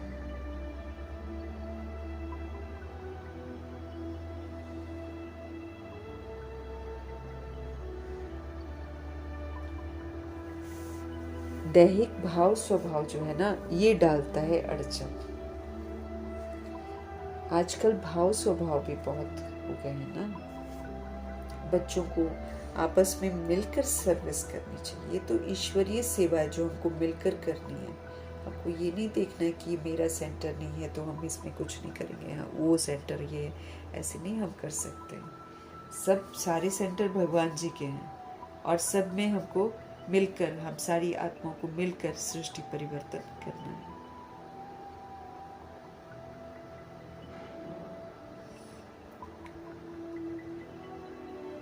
आजकल भाव स्वभाव ये बड़ा विघन डालते हैं। बच्चों को आपस में मिलकर सर्विस में लगना है। वे लोग भी आपस में नहीं मिलते हैं तो राजाई ही उड़ जाती है।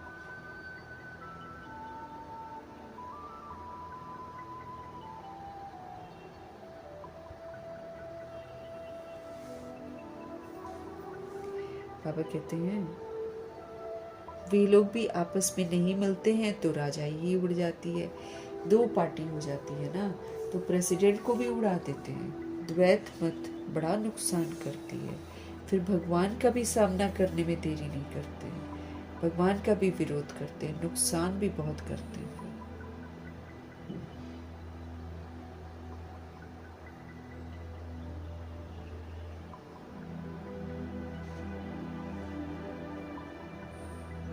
द्वैत मत बड़ा नुकसान, दो मत बड़ा नुकसान करती हैं। फिर भगवान का भी सामना करने में देरी नहीं करती हैं आत्माएं, नुकसान भी बहुत पाते हैं। क्रोध का भूत आ जाता है तो फिर बात मत पूछो। इसलिए बाबा कहते हैं गुड़ जाने गुड़ की कोथरी जाने, है ना। शिव बाबा जाने और ब्रह्मा जी जाने।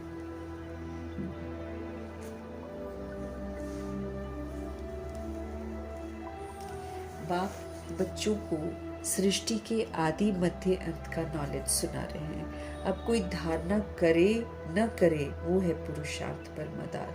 ऐसे नहीं कोई पर बाबा कोई ब्लेसिंग कर देंगे, कोई कृपा कर देंगे अलग से।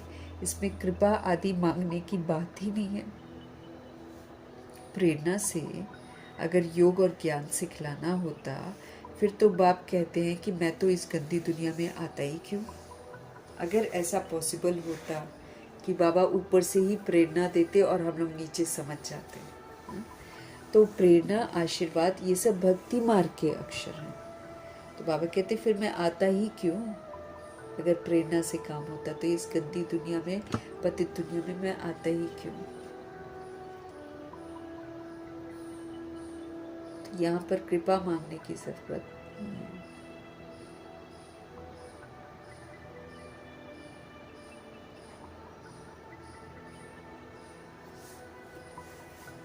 बाबा कहते हैं प्रेरणा से अगर योग और ज्ञान सिखलाना होता फिर तो बाप कहते हैं कि मैं इस गंदी दुनिया में आता ही क्यों। प्रेरणा आशीर्वाद ये सब भक्ति मार्ग के अक्षर हैं। बाबा कहते हैं इसमें पुरुषार्थ करना होता है। यहाँ तो पुरुषार्थ करना है, प्रेरणा की यहाँ बात नहीं। तुमको 3 इंजन मिले हैं इकट्ठे। वहाँ तो बाप अलग, टीचर अलग, सतगुरु अलग।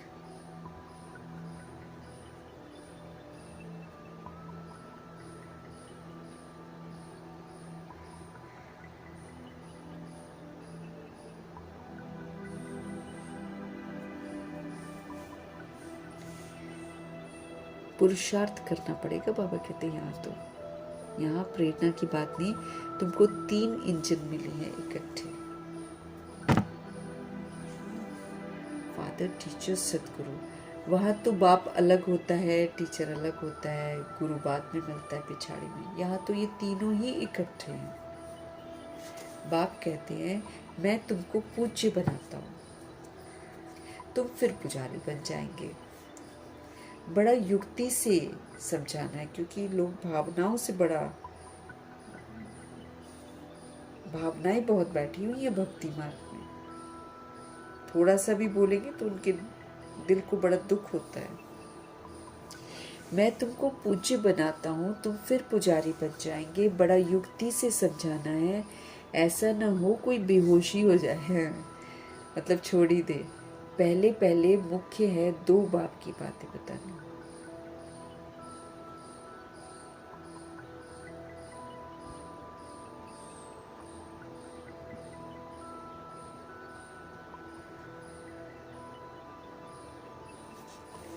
बेहोश हो जाए, ऐसा ना हो कि कोई बेहोश हो जाए। पहले पहले मुख्य है 2 बाप की बात बताओ, है ना। एक बॉडी का बाप, एक आत्मा का बाप। भगवान बाप है, उनका जन्म शिव जयंती भी यहाँ मनाते हैं, तो जरूर स्वर्ग का मालिक ही तो बनाते होंगे।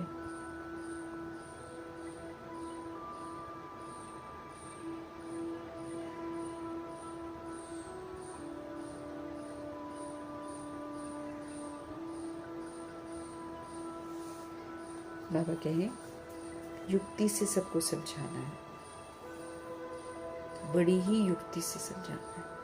ऐसा ना हो कि कोई बेहोशी हो जाए। पहले पहले मुख्य है 2 बाप का राज बताओ। भगवान बाप हैं, उनका जन्म जो है वो शिव जयंती भी यहाँ मनाते हैं, तो जरूर स्वर्ग का मालिक बनाते होंगे ना। भारत में ही स्वर्ग था, अभी नर्क के विनाश के लिए महाभारत लड़ाई खड़ी है। जरूर बाप नई दुनिया की स्थापना कराने वाले भी हैं। तो बाप की श्रीमत पर ही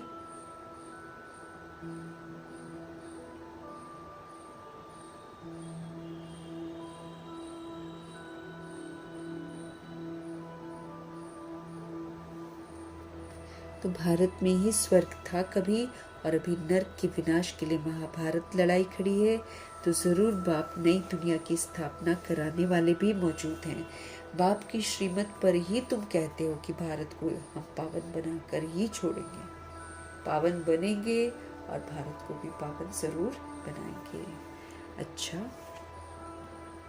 मीठे मीठे सिकिल दे बच्चों प्रति माता पिता बाप दादा का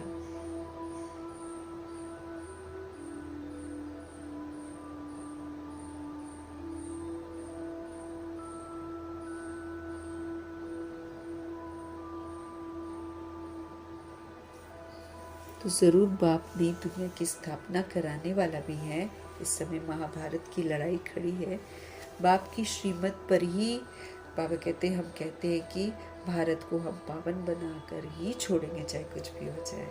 अच्छा, मीठे मीठे से खेल दे बच्चों प्रति माता पिता बाप दादा का याद प्यार और गुड मॉर्निंग। रूहानी बाप की रूहानी बच्चों को नमस्ते। फिर हम रूहानी बच्चों की भी रूहानी बाप को दिल से, जान से, सिख से, प्रेम से, अदब से, रिस्पेक्ट से, मोहब्बत से, स्नेह भरी नमस्ते और तहे दिल से मीठे प्यारे शिव बाबा जी का धन्यवाद।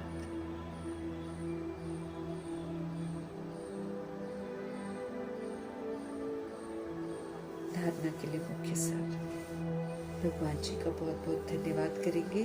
धन्यवाद करते हुए धारणा के लिए मुख्य सार है, जैसे हमारे शिव बाबा दुख हरता है, सुख करता है। दुख की वजह बताते हैं, उसको हरते हैं और फिर सुखों का रास्ता बताते हैं। सच्चा सुख क्या होता है उसकी समझ देते हैं।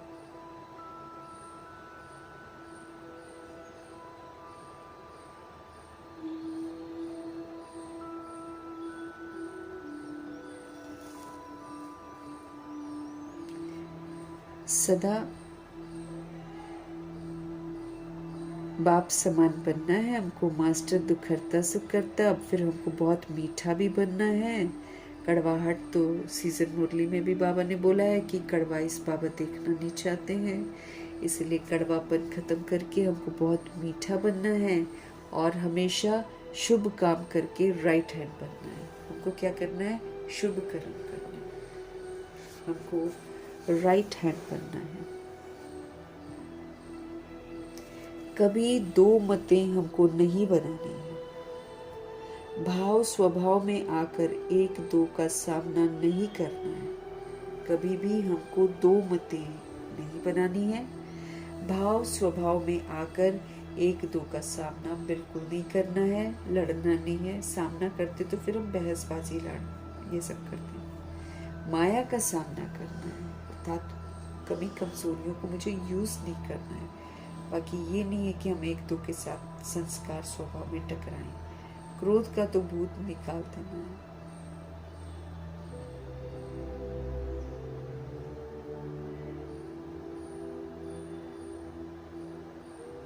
तो कभी भी दो मतें हमको नहीं बनानी है। भाव स्वभाव में आकर एक दो का सामना नहीं करना है। क्रोध का भूत बिल्कुल निकाल देना है। सतगुरु जी का आज का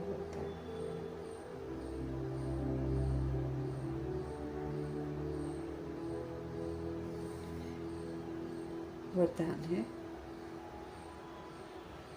स्वयं की स्मृति में रहकर अपने हर कर्म को नियम बनाने वाले अथॉरिटी स्वरूप भव। मेरे को क्या है, मैं कौन हूँ, मुझे स्मृतियाँ बाबा ने दिलाई हैं।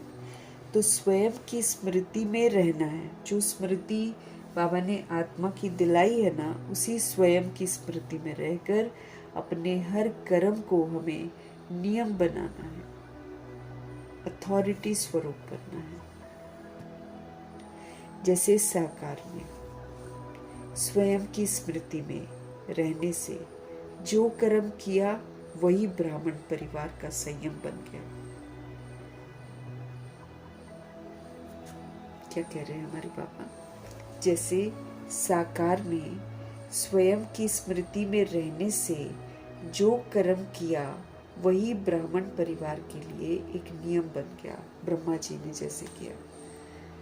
स्वयं के नशे में रहने के कारण अथॉरिटी से कह सकते थे कि अगर साकार द्वारा कोई उल्टा कर्म भी हो गया तो सुलटा कर देंगे।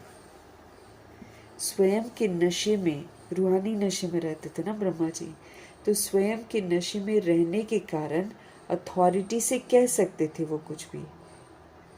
अथॉरिटी से कह सकते थे कि अगर साहूकार द्वारा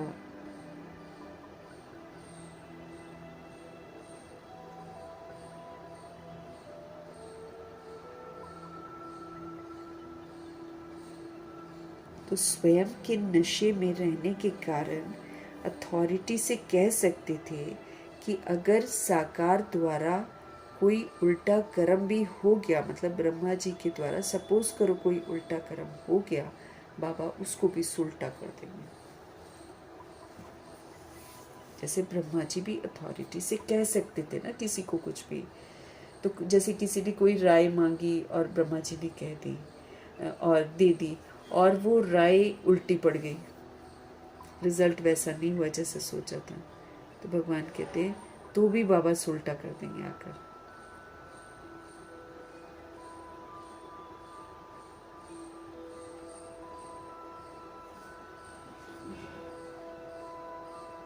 स्वयं के स्वरूप की स्मृति में रहने से ये नशा रहता है कि कोई कर्म उल्टा हो ही नहीं सकता। स्वयं के स्वरूप की स्मृति कि मैं आत्मा सतोगुणी आत्मा हूँ, मैं सतयुगी देव आत्मा हूँ, ये स्वयं के अनादि आदि स्वरूप की जो स्मृति है, इसमें रहने से ये नशा रहता है कि कोई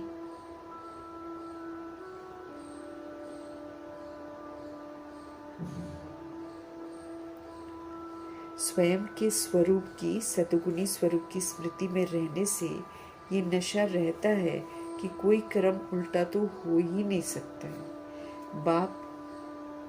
आप बच्चे भी जब स्वयं की स्थिति में स्थित रहोगे ना, तो जो संकल्प चलेगा, जो बोल आप बोलोगे, जो कर्म आप करोगे, वही नियम बन जाएगा। फॉलो करती है ना सोल्स, इसलिए जिम्मेवारी समझनी है अपनी। तो आप बच्चे भी, आप क्या करो, आप स्वयं की स्थिति में स्थित रहो, आत्मिक सतोगुणी स्थिति में स्थित रहो, तो फिर जो संकल्प आपका चलेगा, जो बोल आप बोलेंगे,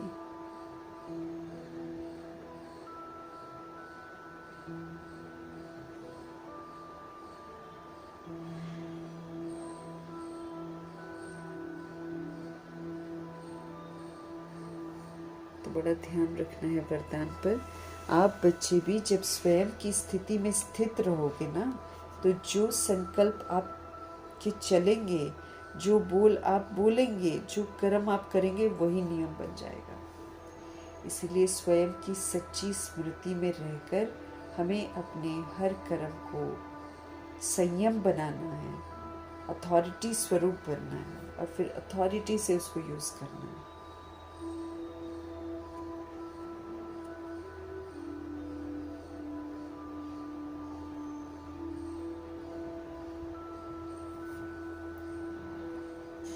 आत्मिक स्मृति, स्वमान की स्मृति, इसमें रहना है हर समय, क्योंकि जब अच्छा अच्छा करेंगे तो अच्छा लॉ बनेगा। तो जैसे साकार में ब्रह्मा जी में स्वयं की स्मृति में रहने से वो हमेशा याद रखते थे कि वो फरिश्ता है, वो आत्मा है, तो जो कर्म उन्होंने किया वही ब्राह्मण परिवार का संयम बन गया। स्वयं के नशे में रहने के कारण अथॉरिटी से वो कह सकते थे कि अगर साकार द्वारा कोई उल्टा कर्म भी हो गया तो सुलटा बाबा कर देंगे, शिव बाबा कर देंगे सुलटा। स्वयं के स्वरूप की स्मृति में रहने से ये नशा रहता है। जब हम स्वयं के स्वरूप की स्मृति में रहेंगे तब ये नशा रहेगा कि कोई कर्म उल्टा हमसे हो ही नहीं सकता है। आप बच्चे भी जब स्वयं की स्थिति में स्थित हो जाएंगे तो फिर जो भी बोल आप बोलेंगे, जो भी संकल्प आप करेंगे, वही संयम बन जाएगा। फिर है स्लोगन, पवित्रता का पिलर मजबूत करो तो ये पिलर लाइट हाउस का काम करता रहेगा। अगर हम पवित्र बन जाते हैं मन वचन कर्म से, और कभी भी ये पवित्रता खंडित नहीं होती है, एक विस्मृत दुनिया या डिस्टर्ब दुनिया मुझे डिस्टर्ब नहीं कर सकती है, तो पवित्रता का पिलर कहलाएंगे फिर हम। तो पवित्रता का पिलर, प्योरिटी का पिलर इतना मजबूत करो तो ये पिलर जो है ना, ये लाइट हाउस का काम करता रहेगा, ये चारों तरफ प्रकाश फैलाता रहेगा।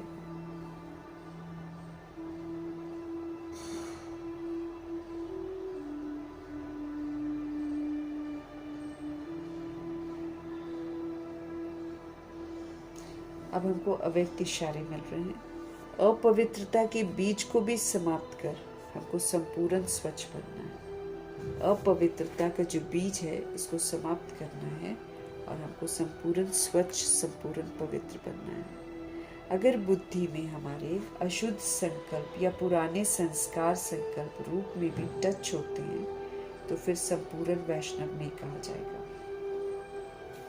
अगर हमारी बुद्धि में अशुद्ध संकल्प, इम्प्योर संकल्प या पुराना जो हमारा संस्कार है दैहिक वाला संकल्प अगर हमको थॉट में भी आ गया ना भाई, तो वैष्णव नहीं कहा जाएगा। बाबा कहते हैं जैसे कोई अकर्तव्य कार्य देखता भी है तो देखने का असर हो जाता है ना। अगर कोई कर्तव्यों के अनुसार नियमों का पालन नहीं करता है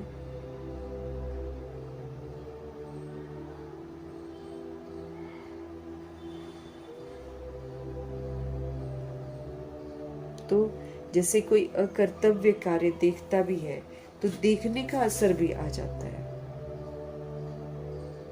उसका भी हिसाब बन जाता है। इसलिए हमको देखते हुए नहीं देखना।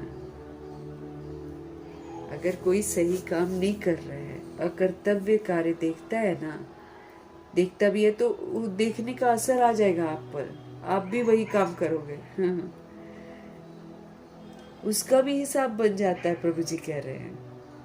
इस हिसाब से अगर आप सोचो तो पुराने संस्कार, अशुद्ध संकल्प बुद्धि में अगर हमारे टच होते हैं तो भी संपूर्ण वैष्णव व संपूर्ण पवित्र फिर कैसे कहेंगे?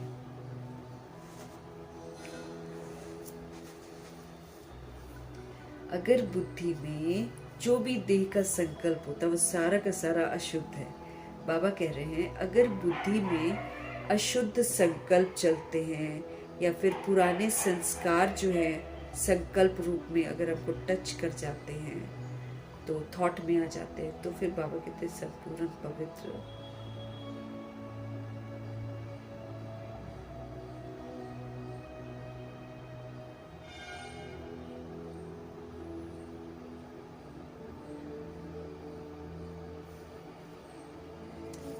जैसे कोई अकर्तव्य कार्य देखता भी है तो देखने का भी असर हो जाता है। कुछ ना कुछ कमेंट करेंगे, क्वेश्चन करेंगे, करेक्शन करेंगे, वहां बन गया मेरा हिसाब किताब। इस हिसाब से अगर हम सोचें तो पुराने संस्कार, अशुद्ध संकल्प बुद्धि में अगर टच होते हैं तो भी हम संपूर्ण वैष्णव, संपूर्ण पवित्र नहीं कहलाएंगे। कितना मतलब सोचना है। पुराना दैहिकपन अगर है तो हम अशुद्ध आत्मा है।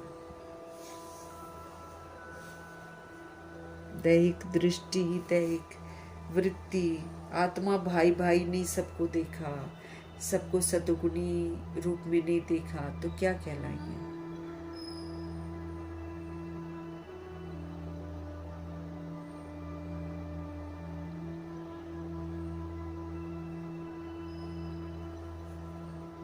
तो ध्यान देंगे हम लोग। हमारे लिए होमवर्क है संपूर्ण पवित्र कैसे बनते हैं, पवित्रता होती क्या है, उसका स्पष्टीकरण बाबा कर रहे हैं। इस एक महीने में सारा स्पष्टीकरण कर देंगे।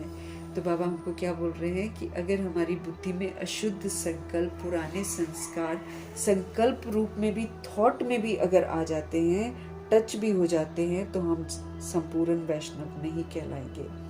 जैसे कोई अकर्तव्य कार्य करता है, अच्छा कार्य नहीं करता है, बैड कर्मा करता है तो देखते हैं तो उसको देखने का भी असर हो जाता है, उसका भी हमारा हिसाब बन जाएगा।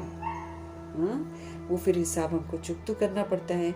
इस हिसाब से अगर हम सोचें तो बाबा कहते हैं इस हिसाब से अगर हम सोचें तो पुराने संस्कार या अशुद्ध संकल्प बुद्धि में अगर टच होते हैं तो भी संपूर्ण वैष्णव नहीं कहलाएंगे, संपूर्ण पवित्र नहीं कहलाएंगे हम। इसीलिए पुराना संस्कार कट, पुरानी स्मृतियाँ कट, पुराने सोच कट, पुराने बोल कट, सब कुछ हमको चेंज करना है। नहीं तो फिर हम अशुद्ध कहलाएंगे, बाबा के समीप नहीं जाएंगे, फिर पकड़ेंगे हमको धर्मराज जी, हमको साक्षात्कार कराएंगे हमारी अस्वच्छता का और बाकी ड्रामा प्रकृति के हवाले कर देंगे। ऐसे करेंगे धर्मराज जी। रहम थोड़ी करेंगे हम पर।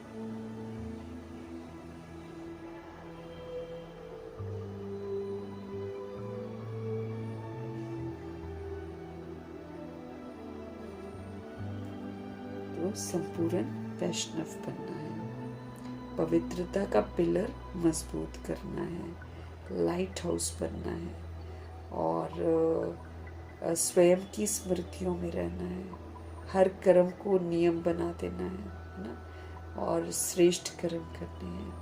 फिर दो मतें हमको नहीं बनानी है, यज्ञ में हमको मिलकर काम करना है, भाव स्वभाव की भिन्नता में आकर टकराना नहीं है। जैसे हमारे शिव बाबा दुख हरता सुख करता है, ऐसे हमको भी बाप समान बनना है, बहुत मीठा बनना है, शुभ काम करके राइट हैंड बनना है, और दो मतें हमको बिल्कुल नहीं बनानी है, और भाव स्वभाव में आकर एक दो का सामना नहीं करना है, और क्रोध का भूत जो है ना, उसको तो बिल्कुल ही निकाल देना है, क्रोध के भूत को।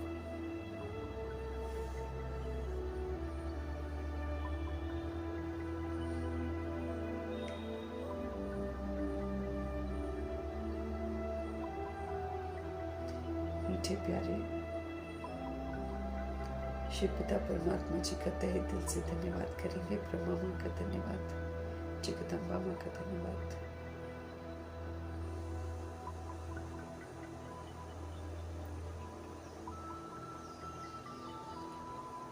गुलजार दादी जी का धन्यवाद करेंगे। अष्टरत्नों का धन्यवाद, नवग्रहों का धन्यवाद, एडवांस पार्टी की सारी सोल्स का धन्यवाद, बची हुई जितनी भी आत्माएं हैं सबका धन्यवाद करेंगे। पांचों तत्वों का धन्यवाद करेंगे। ड्रामा का धन्यवाद, प्रकृति का धन्यवाद, माया का धन्यवाद, यमदूत का धन्यवाद, करोड़ों की आबादी का धन्यवाद, साधनों का धन्यवाद, साधन बनाने वालों का धन्यवाद, साथ में रहने वाली सोल्स का धन्यवाद, सहयोगी आत्मा का धन्यवाद, अविनाशी खजानों का धन्यवाद, समय का धन्यवाद, शरीर रूपी